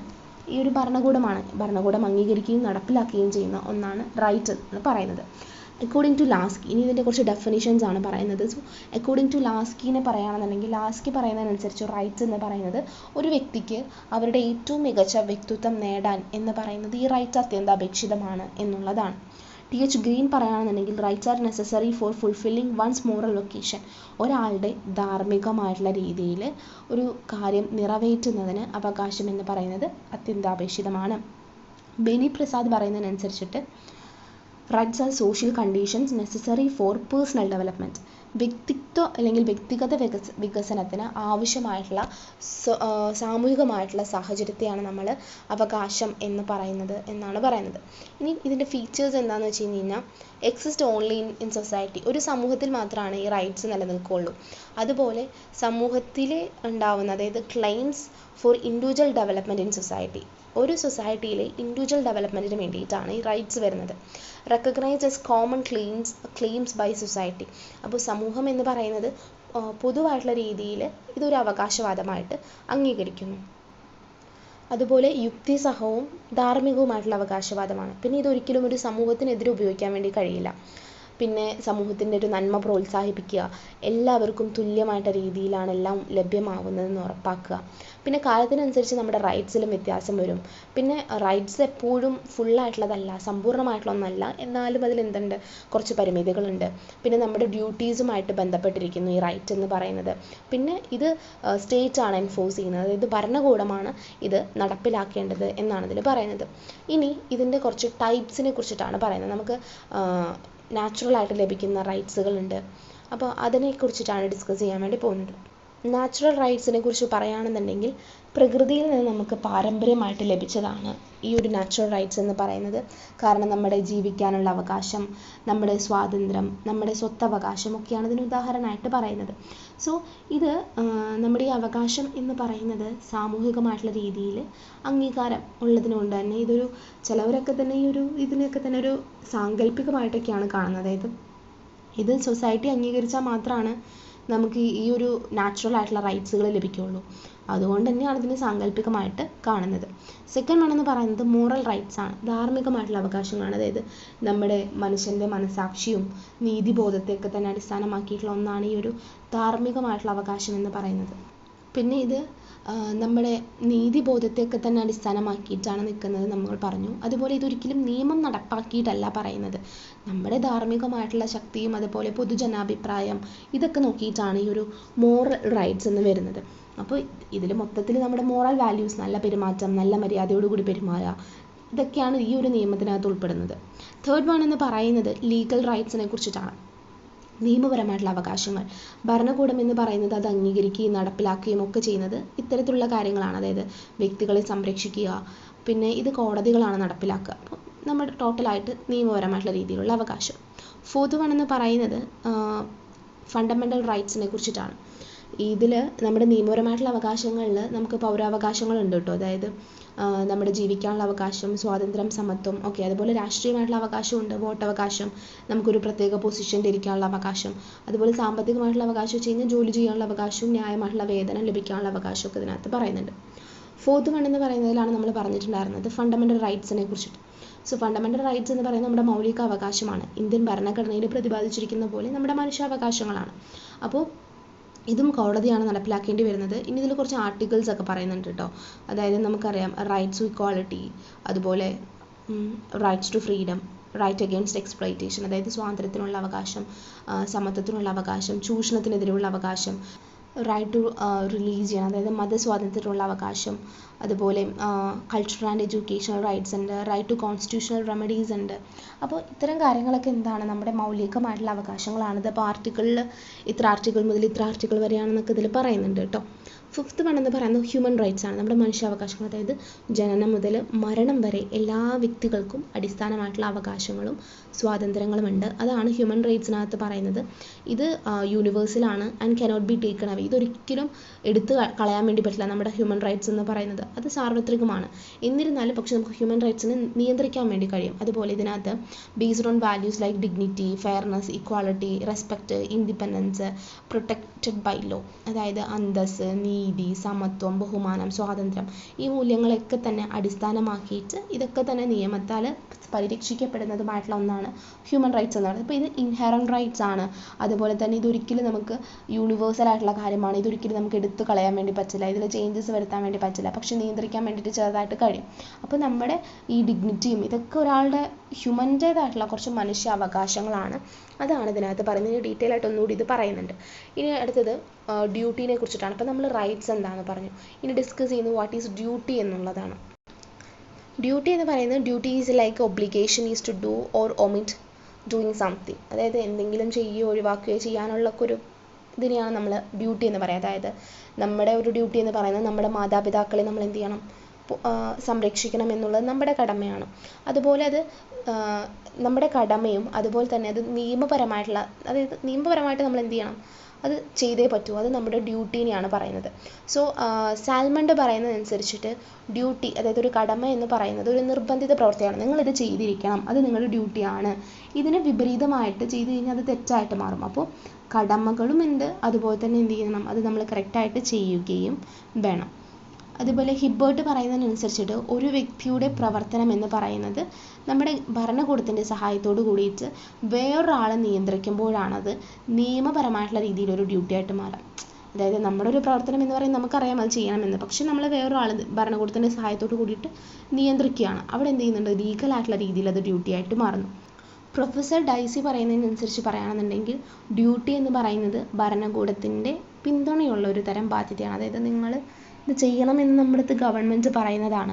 അതനുസരിക്കുന്നതിൽ പരാജയപ്പെടുകയാണെന്നുണ്ടെങ്കിൽ എന്ത് ചെയ്യും, നമുക്കത് പിഴ കിട്ടാം, ചിലപ്പോൾ നമ്മളെ തടവിലാക്കാം, എന്തും ചെയ്യാം. അപ്പോൾ അതാണ് ഡ്യൂട്ടി എന്ന് പറയുന്നത്. ഇതിൽ കൈൻഡ്സ് ഓഫ് ഡ്യൂട്ടീസ് ഉണ്ട് കേട്ടോ. അതായത് ഇപ്പോൾ legal duties versus moral duties എന്നാണ് പറയുന്നത്. സോ നിയമപരമായിട്ടുള്ള ചുമതലകളുണ്ട് നമുക്ക്, അതായത് നിയമം ആവശ്യപ്പെടുന്ന അല്ലെങ്കിൽ നിയമത്തിന് ചെയ്യേണ്ടതായിട്ടുള്ള കുറച്ച് കടമകളുണ്ട്. അപ്പോൾ അതിന് വിപരീതമായിട്ടുള്ള രീതിയിൽ ചെയ്ത് എന്താണ്, അത് തെറ്റായിട്ട് മാറും, നമ്മളപ്പോൾ ശിക്ഷ അനുഭവിക്കേണ്ടി വരും. ധാർമ്മികമായിട്ടുള്ള കടമകളുണ്ട്, അതായത് നമ്മുടെ മോറലായിട്ടുള്ള ഡ്യൂട്ടീസ് ഉണ്ട്. അപ്പോൾ ഇത് നമ്മുടെ ധാർമ്മികം, അതായത് മോറലായിട്ടുള്ള കുറച്ച് മാനദണ്ഡത്തിനെ അടിസ്ഥാനമാക്കിയിട്ടാണ് പറയുന്നത്. അപ്പോൾ ഇതും നമ്മൾ തെറ്റ് ചെയ്യുന്നത് എന്താണ്, അതും തെറ്റായിട്ട് മാറുന്നു. അപ്പോൾ കടമ എന്ന് പറയുന്നത് നമുക്ക് മോറലാവാം, പക്ഷേ നിയമപരമോ അല്ലെങ്കിൽ നിയമപരമോ അല്ലാതിരിക്കാം. ഓക്കെ, അതാണ് ഇതിൽ പറയുന്നത്. പോസിറ്റീവ് ആൻഡ് നെഗറ്റീവ് ഡ്യൂട്ടീസിനെ പറയുകയാണെന്നുണ്ടെങ്കിൽ പോസിറ്റീവ് ഡ്യൂട്ടീസ് എന്ന് പറയുന്നത് ചില പ്രവർത്തനങ്ങൾ ചെയ്യാനുള്ള ബാധ്യതയുണ്ട്. നെഗറ്റീവ് എന്ന് പറയുമ്പോൾ അതായത് നമ്മൾ ആ പ്രവർത്തനം ചെയ്തേ പറ്റൂ പോസിറ്റീവിൽ. നെഗറ്റീവ് ആകുമ്പോൾ ആ ചില പ്രവർത്തനങ്ങളിൽ നിന്ന് നമുക്ക് വിട്ടു നിൽക്കാനും വേണ്ടി പറ്റും. അതാണ് നെഗറ്റീവ് ആയിട്ടുള്ള ഡ്യൂട്ടീസ് എന്ന് പറയുന്നത്. ഇനി പ്രൈമറി ആൻഡ് സെക്കൻഡറി ഡ്യൂട്ടീസിനെ കുറിച്ച് പറയുകയാണെന്നുണ്ടെങ്കിൽ നമ്മുടെ വ്യക്തിപരമായിട്ടുള്ള, അതായത് മറ്റൊരാൾക്കൊരു പരിക്ക് ഉണ്ടാക്കാണ്ടിരിക്കുക എന്നുള്ളത് നമ്മുടെ പ്രൈമറി ഡ്യൂട്ടിയാണ്. സെക്കൻഡറി ഡ്യൂട്ടീനകത്ത് പറയുകയാണെന്നുണ്ടെങ്കിൽ ആ പരിക്കിന് നഷ്ടപരിഹാരം കൊടുക്കുക. അപ്പോൾ നമ്മളൊരു വണ്ടി ഇടിപ്പിക്കാതിരിക്കുക എന്നുള്ളത് നമ്മുടെ പ്രൈമറി ആയിട്ടുള്ള ഡ്യൂട്ടിയാണ്. വണ്ടി ഇടിച്ചു കഴിഞ്ഞ് കഴിഞ്ഞാൽ ആ പരിക്കിന് നഷ്ടപരിഹാരം കൊടുക്കുക എന്നുള്ളത് നമ്മുടെ സെക്കൻഡറി ഡ്യൂട്ടിയാണ്. അതങ്ങനെ ചിന്തിച്ചാൽ മതി. അതുപോലെ 4th വണ്ണിനകത്ത് പറയുന്നത് യൂണിവേഴ്സൽ, ജനറൽ ആൻഡ് പർട്ടിക്കുലർ ഡ്യൂട്ടീസിനെ കുറിച്ചിട്ടാണ്. അപ്പോൾ ഇതിനകത്ത് യൂണിവേഴ്സൽ ഡ്യൂട്ടി എന്ന് പറയുന്നത് binding on all normal citizens, അതായത് എല്ലാ സാധാരണ പൗരന്മാരും ചെയ്യേണ്ടതായിട്ടുള്ള ഒന്നാണ് നമ്മുടെ യൂണിവേഴ്സൽ ഡ്യൂട്ടി എന്ന് പറയുന്നത്. ജനറൽ ഡ്യൂട്ടി എന്ന് പറയുന്നത് ചില പ്രത്യേക വിഭാഗത്തിലുള്ള ആളുകൾ മാത്രം ചെയ്യേണ്ടതായിട്ടുള്ള പൊതുവായിട്ടുള്ള ചുമതലയാണ് ജനറൽ ഡ്യൂട്ടിയിൽ പറയുന്നത്. പെർട്ടിക്കുലർ ഡ്യൂട്ടി എന്ന് വെച്ച് കഴിഞ്ഞാൽ അത് സ്വമേധയാ ഒരാൾ സമ്മതിക്കണം, അല്ലെങ്കിൽ സ്വമേധയാ സംബന്ധിച്ച വ്യക്തികൾ തമ്മിലുള്ള ബന്ധത്തെക്കുറിച്ചിട്ടും, അല്ലെങ്കിൽ binding between individuals who are voluntary agreed to them, പരസ്പരം അങ്ങോട്ടും ഇങ്ങോട്ടും അത് സമ്മതിച്ചിട്ടുള്ള കാര്യങ്ങളിൽ ചെയ്യുന്ന ഡ്യൂട്ടിയാണ് പെർട്ടിക്കുലർ ഡ്യൂട്ടി. അതായത് രണ്ട് പേഴ്സൺസ് തമ്മിലായിരിക്കാം അത്. ഫിഫ്ത്ത് വണ്ണിൽ റിലേറ്റീവ് വേഴ്സസ് അബ്സല്യൂട്ട് ഡ്യൂട്ടീനെ കുറിച്ച് പറയുന്നുണ്ട്. സോ ഇതിനകത്ത് നമുക്ക് പറയുകയാണെന്നുണ്ടെങ്കിൽ പൊതുസേവനങ്ങളൊക്കെ തന്നെ ഉപയോഗിക്കാനുള്ള ഒരു അവകാശമുണ്ട്. പക്ഷേ ആ അവകാശത്തോട് കൂടിയിട്ട് നമ്മൾ എന്ത് ചെയ്യണം? ടാക്സ് കൂടി അടയ്ക്കണം. അതാണ് ഇതിനകത്തിൽ പറയുന്ന റിലേറ്റീവ് ഡ്യൂട്ടി എന്ന് പറയുന്നത്. അബ്സല്യൂട്ട് ഡ്യൂട്ടി എന്ന് വെച്ച് കഴിഞ്ഞാൽ ഇതിനകത്ത് നോ കറസ്പോണ്ടിങ് റൈറ്റ് എക്സിസ്റ്റ് എന്നുള്ളതാണ്. അതായത് അതിനനുസൃതമായിട്ടുള്ള ഒരു അവകാശവും നമുക്ക് നിലവിലില്ല. അതായത് നമ്മൾ ഇത് അനുഭവിക്കുന്ന ആദ്യത്തിൽ നമ്മൾ പറഞ്ഞു, നമ്മളൊരു പൊതു സേവനം അല്ലെങ്കിൽ പൊതു സർവീസ് അല്ലെങ്കിൽ മൊത്തം ഉപയോഗിക്കുന്നത് നമ്മൾ അതിനുള്ള അവകാശം നമുക്കുണ്ട്, കാരണം നമ്മൾ നികുതി അടയ്ക്കുന്നതുകൊണ്ട്. നമ്മുടെ മറ്റേതിൽ അബ്സല്യൂട്ട് ഡ്യൂട്ടിയിൽ പറയുമ്പോൾ പ്രത്യേകിച്ച് അവകാശമൊന്നും ഇല്ലെങ്കിലും നമ്മളത് ഉപയോഗിക്കുന്നുണ്ട്. മനസ്സിലായോ? നമ്മളിപ്പോൾ മറ്റേതിൽ ഡ്യൂട്ടി കൊടുക്കുന്നത് പറഞ്ഞപ്പോൾ ഇതിൽ പക്ഷെ അതിനനുസൃതമായിട്ട് ഒരു അവകാശവും നമുക്ക് നിലവിലില്ല. അതാണ് ഈ ഒരു ഡ്യൂട്ടിക്കകത്ത് പറയുന്നത്. സിക്സ്ത് വണ്ണിൽ ഫണ്ടമെൻ്റൽ ഡ്യൂട്ടീസിനെ കുറിച്ചിട്ടാണ് പറയുന്നത്. അപ്പോൾ റഷ്യൻ കോൺസ്റ്റിറ്റ്യൂഷനിൽ നിന്നാണ് നമ്മൾ പ്രചോദനം ഉൾക്കൊണ്ടുകൊണ്ടാണ് നമ്മൾ എന്ത് ചെയ്യുന്നത്? ഫണ്ടമെൻ്റൽ ഡ്യൂട്ടീസ് നമ്മുടെ കോൺസ്റ്റിറ്റ്യൂഷനിലേക്ക് ആഡ് ചെയ്തിരിക്കുന്നത്. 1976 42nd അമെൻമെൻറ്റിലാണ് ഈ ഒരു കാര്യം കൊണ്ടുവന്നിട്ടുണ്ടായിരുന്നത്. ആദ്യം 10, ഇപ്പോൾ 86 ഭരണഘടനാ ഭേദഗതി നിയമത്തിൽ 2002 ശേഷം അത് 11 മാറുകയും ചെയ്തു. ആർട്ടിക്കിൾ 51A ഈ ഒരു ലിസ്റ്റിനെ പെടുത്തിയിരിക്കുന്നത്. അതായത് പൗരന്മാർക്ക് അവരുടെ അവകാശം ആസ്വദിക്കുമ്പോൾ അവരുടെ ഉത്തരവാദിത്തങ്ങളെക്കുറിച്ച് ഓർമ്മപ്പെടുത്തലായിട്ട് പ്രവർത്തിക്കാം. അതായത് അവരിപ്പോൾ എല്ലാ കാര്യങ്ങളും ചെയ്യുന്നുണ്ട്. അതായത് അവർക്ക് ആവശ്യമുള്ള എല്ലാ തരത്തിലുള്ള അവകാശങ്ങളും അവർ ആസ്വദിക്കേണ്ടി വരുമ്പോൾ അവരെന്ത് ചെയ്യണം? അത് ഉത്തരവാദിത്തപ്പെട്ടവരാണ്. അവർക്കിതെല്ലാം ലഭിക്കുമ്പോൾ തിരിച്ചത് ഗവൺമെൻറ്റിനോടും അല്ലെങ്കിൽ സൊസൈറ്റിയോടും അവരെന്ത് ചെയ്യണം? ഉത്തരവാദിത്തപ്പെട്ടവരായിട്ടിരിക്കണം എന്നുള്ളൊരു ഓർമ്മപ്പെടുത്തലിലാണ് ഈ ഒരു മൗലിക കടമകളെ കുറിച്ചിട്ട് പറയുന്നത്. ഇനി ഇതിലെ ലിസ്റ്റ് ഓഫ് ഫണ്ടമെൻ്റൽ ഡ്യൂട്ടീസിനെ കുറിച്ച് പറയാം. സോ നമ്മുടെ ഭരണഘടന എന്ന് പറയുന്നത് അനുസരിക്കുക, അതിൻ്റെ ആദർശങ്ങളും സ്ഥാപനങ്ങളും നമ്മുടെ ദേശീയ പതാക, ദേശീയ ഗാനം ഇതിനെയൊക്കെ തന്നെ ബഹുമാനിക്കുക എന്നുള്ളതാണ് ഫണ്ടമെൻ്റൽ ഡ്യൂട്ടിയിനകത്ത് ആദ്യം വരുന്നത്. പിന്നീട് നമ്മുടെ സ്വാതന്ത്ര്യത്തിന് വേണ്ടിയിട്ട് നമ്മൾ ഒരുപാട് തരത്തിലുള്ള പോരാട്ടം നടത്തിയിട്ടുണ്ട്. അതുകൊണ്ട് തന്നെ അത്തരത്തിലുള്ള ആദർശങ്ങളൊക്കെ തന്നെ നമ്മൾ എന്ത് ചെയ്യണം? പിന്തുടരണമെന്നും ഇതിൽ പറയുന്നുണ്ട്. പിന്നെ നമ്മുടെ ഇന്ത്യയുടെ പരമാധികാരത്തെയും ഐക്യത്തെയും അഖണ്ഡതയൊക്കെ തന്നെ ഉയർത്തിപ്പിടിക്കാനും അത് സംരക്ഷിക്കാനും ചെയ്യുക എന്നുള്ളത് നമ്മുടെ ഒരു ഫണ്ടമെൻ്റൽ ഡ്യൂട്ടിയാണ്. പിന്നെ രാജ്യത്തെ എപ്പോഴും മറ്റു രാജ്യങ്ങളിൽ നിന്നുള്ള ആക്രമണങ്ങളിൽ നിന്ന് പ്രതിരോധിക്കാനും എന്ത് ചെയ്യണം? നമ്മുടെ ദേശത്തിന് വേണ്ടിയിട്ട്, നമ്മുടെ ആ ഒരു ഇന്ത്യക്ക് വേണ്ടിയിട്ട് സേവനം നടത്താനും നമ്മൾ എന്ത് ചെയ്യണം? കാര്യങ്ങൾ ചെയ്തിട്ടുണ്ടാവണം. അപ്പോൾ ദേശത്തിന് വേണ്ടിയിട്ടൊരു സേവനം ആവശ്യപ്പെടുന്ന സമയത്ത് നമ്മൾ അവൈലബിൾ ആവുക എന്നുള്ളതും ഇതിലുണ്ട്. പിന്നെ ഇതിൽ പറയുന്നത് നമ്മുടെ മതപരവും ഭാഷാപരവും അതുപോലെ പലതരത്തിലുള്ള വൈവിധ്യങ്ങളുള്ളതാണ്. അതുകൊണ്ട് തന്നെ ഇന്ത്യയിലെ ജനങ്ങൾക്കിടയിൽ എപ്പോഴും ഐക്യവും അത് പൊതുവായിട്ടുള്ളൊരു സാഹോദര്യം എന്ന് പറയുന്നത് നമ്മൾ പ്രൊമോട്ട് ചെയ്യണമെന്നാണ് ഇതിൽ പറയുന്നത്. പിന്നെ സ്ത്രീകളുടെ അന്തസ്സിനെ അപമാനിക്കുന്ന രീതിയിലുള്ള ആചാരങ്ങളൊക്കെ തന്നെ ഉപേക്ഷിക്കണമെന്നും ഫണ്ടമെൻ്റൽ ഡ്യൂട്ടിക്കകത്ത് പറയുന്നുണ്ട്. പിന്നെ നമ്മുടെ പൈതൃകം എന്ന് പറയുന്നത് നന്നായിട്ട് സംരക്ഷിക്കണമെന്നും, പിന്നെ നമ്മുടെ വനങ്ങൾ, തടാകങ്ങൾ, നദികൾ, വന്യജീവികൾ, അങ്ങനെ ഇത്തരത്തിലുള്ള പ്രകൃതി എന്ന് പറയുന്ന സമ്പത്ത് ഇതൊക്കെ തന്നെ സംരക്ഷിക്കുകയും മെച്ചപ്പെടുത്തുകയും ചെയ്യണം എന്നുള്ളതാണ് പറയുന്നത്. പിന്നെ മാനവികത, അതുപോലെ നമ്മുടെ ടോട്ടലായിട്ട് ശാസ്ത്രീയ മനോഭാവം ഇതൊക്കെ തന്നെ എന്ത് ചെയ്യണം? വികസിപ്പിക്കണമെന്നും പൊതു സ്വത്ത് സംരക്ഷിക്കണമെന്നും അക്രമം ഉപേക്ഷിക്കണമെന്നും ഇതിൽ പറയുന്നുണ്ട്. പിന്നെ എല്ലാ വ്യക്തിപരമായിട്ടും അല്ലെങ്കിൽ കൂട്ടായമായിട്ടുള്ള രീതിയിലൊക്കെ തന്നെ പ്രവർത്തനങ്ങളിലൂടെ എല്ലാ മേഖലകളിലും നല്ല രീതിയിൽ ഒരു മികവ് ഉണ്ടാക്കാൻ വേണ്ടിയിട്ട് ശ്രമിക്കണമെന്നും രാഷ്ട്രം എന്ന് പറയുന്ന അതിലൂടെ എന്ത് ചെയ്യണം? ഉയർന്നു വരണമെന്നും, അപ്പോൾ രാഷ്ട്രത്തിൻ്റെ ഉയർച്ചയ്ക്ക് വേണ്ടിയിട്ട് നിങ്ങൾ പരിശ്രമിക്കണമെന്നാണ് ഇതിലൂടെ പറയുന്നത്.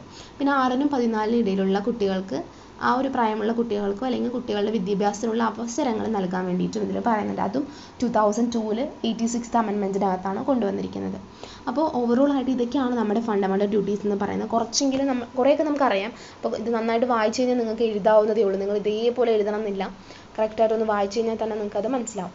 ഇനി ഹ്യൂമൻ റൈറ്റ്സിനെ കുറിച്ച് നമുക്കറിയാം. ഇത് യൂണിവേഴ്സലാണ്, ഇൻഹറൻറ്റ് റൈറ്റ്സ് ആണെന്നൊക്കെ നമ്മൾ മുമ്പ് പറഞ്ഞിട്ടുണ്ടായിരുന്നു. അതുകൊണ്ട് തന്നെ അവിഭാജ്യ ഘടകമാണ് ഹ്യൂമൻ റൈറ്റ്സ് എന്ന് പറയുന്നത്.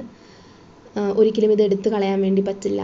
അതുപോലെ നമ്മുടെ അവകാശങ്ങളുടെ ഒരു പൂർണ്ണമായിട്ടുള്ള ഒരു ആസ്വാദനത്തിനും സാമൂഹികവും സാമ്പത്തികവും സാംസ്കാരികവുമായിട്ടുള്ള എല്ലാ അവകാശങ്ങളൊക്കെ ലഭിക്കുന്നത് ഈ ഹ്യൂമൻ റൈറ്റ്സിലൂടെയാണ്. എല്ലാവരും ഈക്വലാണ്, ഡിസ്ക്രിമിനേഷൻസ് പാടില്ല, എല്ലാ മനുഷ്യരും സ്വാതന്ത്ര്യവും അതുപോലെ അന്തസ്സിലും അവകാശത്തിലും ഒക്കെ തന്നെ തുല്യരാണെന്നാണ് ഇതിലൂടെ പറയുന്നത്. പിന്നെ വിവേചനമില്ലായ്മ എന്ന് പറയുന്ന ഒരു കാര്യം ഹ്യൂമൻ റൈറ്റ്സിലൂടെ പറയുന്നുണ്ട്, സമത്വം ഉറപ്പാക്കുകയും ചെയ്യുന്നുണ്ട്. അപ്പോൾ മനുഷ്യാവകാശങ്ങൾ എന്ന് പറയുന്നത് എന്താണ്? ഈ ഹ്യൂമൻ റൈറ്റ്സ് എന്ന് പറയുന്നത് ബഹുമാനിക്കാനും സംരക്ഷിക്കാനും നിറവേറ്റാനും എന്ത് ചെയ്യണം? ഓരോ രാജ്യങ്ങൾക്കും ബാധ്യതയുണ്ട്.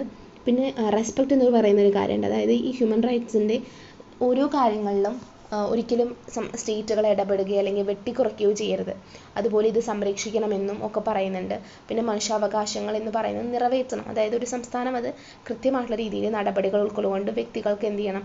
മനുഷ്യാവകാശങ്ങൾക്ക് അർഹതയുള്ള രീതി, അതായത് അർഹതയുണ്ട്, അതിനനുസരിച്ചിട്ട് എന്ത് ചെയ്യണം? അവരുടെ അവകാശങ്ങളെ ബഹുമാനിക്കാനും കടമയുണ്ടെന്നുണ്ട് പറയുന്നുണ്ട്.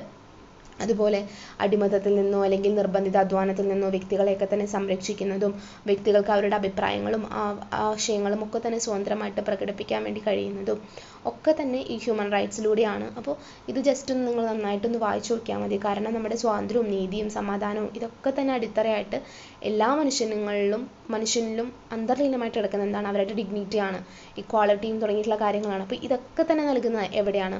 ഹ്യൂമൻ റൈറ്റ്സിലൂടെയാണ്. അപ്പോൾ ഈ ഒരു മനുഷ്യാവകാശങ്ങൾ എന്ന് പറയുന്നത് ഒരിക്കലും അവഗണിക്കാൻ പാടില്ല, കൃത്യമായിട്ടുള്ള രീതിയിൽ അത് കൊടുക്കണമെന്നും. ഇപ്പോൾ എല്ലാവർക്കും അഭിപ്രായ സ്വാതന്ത്ര്യമുണ്ട്, വിശ്വാസമുണ്ട്, അതുപോലെ ദാരിദ്ര്യത്തിൽ നിന്ന് മോചനം ലഭിക്കാനുമുള്ള കാര്യങ്ങളുണ്ട്. അപ്പോൾ ഇത്തരത്തിലുള്ള എല്ലാ കാര്യങ്ങളും സാക്ഷാത്കരിക്കപ്പെടാൻ വേണ്ടിയിട്ടും ഒരു നല്ലൊരു ലോകം ഉണ്ടാക്കിയെടുക്കാൻ വേണ്ടിയിട്ടൊക്കെ തന്നെ ഹ്യൂമൻ റൈറ്റ്സ് എന്ന് പറയുന്നത് ഏറ്റവും ഇമ്പോർട്ടൻ്റ് ആണ് എന്നാണ് പറയുന്നത്. അപ്പോൾ ഇത് ജസ്റ്റ് ഒന്ന് നിങ്ങൾ വായിച്ചു നോക്കിയാൽ മതി. അപ്പോൾ ഞാൻ വളരെ ഡീറ്റെയിൽ ആയിട്ടാണ് ഈ ഒരു ചാപ്റ്റർ പറഞ്ഞിരിക്കുന്നത്. അപ്പോൾ ഇത്രയും ഡീറ്റെയിൽ ആയിട്ട് പോകണ്ട, നിങ്ങൾ എല്ലാ കാര്യങ്ങളും PDF നന്നായിട്ട് വായിച്ചു നോക്കുക, ക്ലാസ്സസ് കേൾക്കുക, ഡൗട്ട്സ് ഉള്ള കാര്യങ്ങളൊക്കെ തന്നെ ഗ്രൂപ്പിനകത്ത് നമുക്ക് ഒന്നുകൂടി വോയിസ് നോട്ടായിട്ട് ഞാൻ അയച്ചു തരാം. അപ്പോൾ എന്തെങ്കിലും ടോപ്പിക്കുകൾ, ഇപ്പോൾ ലിബർട്ടിയിൽ എന്തെങ്കിലും ഡൗട്ട് ഉണ്ടെന്നുണ്ടെങ്കിൽ ലിബർട്ടിയിൽ നിന്ന് അയച്ചു തന്നു കഴിഞ്ഞാൽ ഞാൻ അതിൻ്റെ വോയിസ് നോട്ട് കൂടി സെൻഡ് ചെയ്യാം.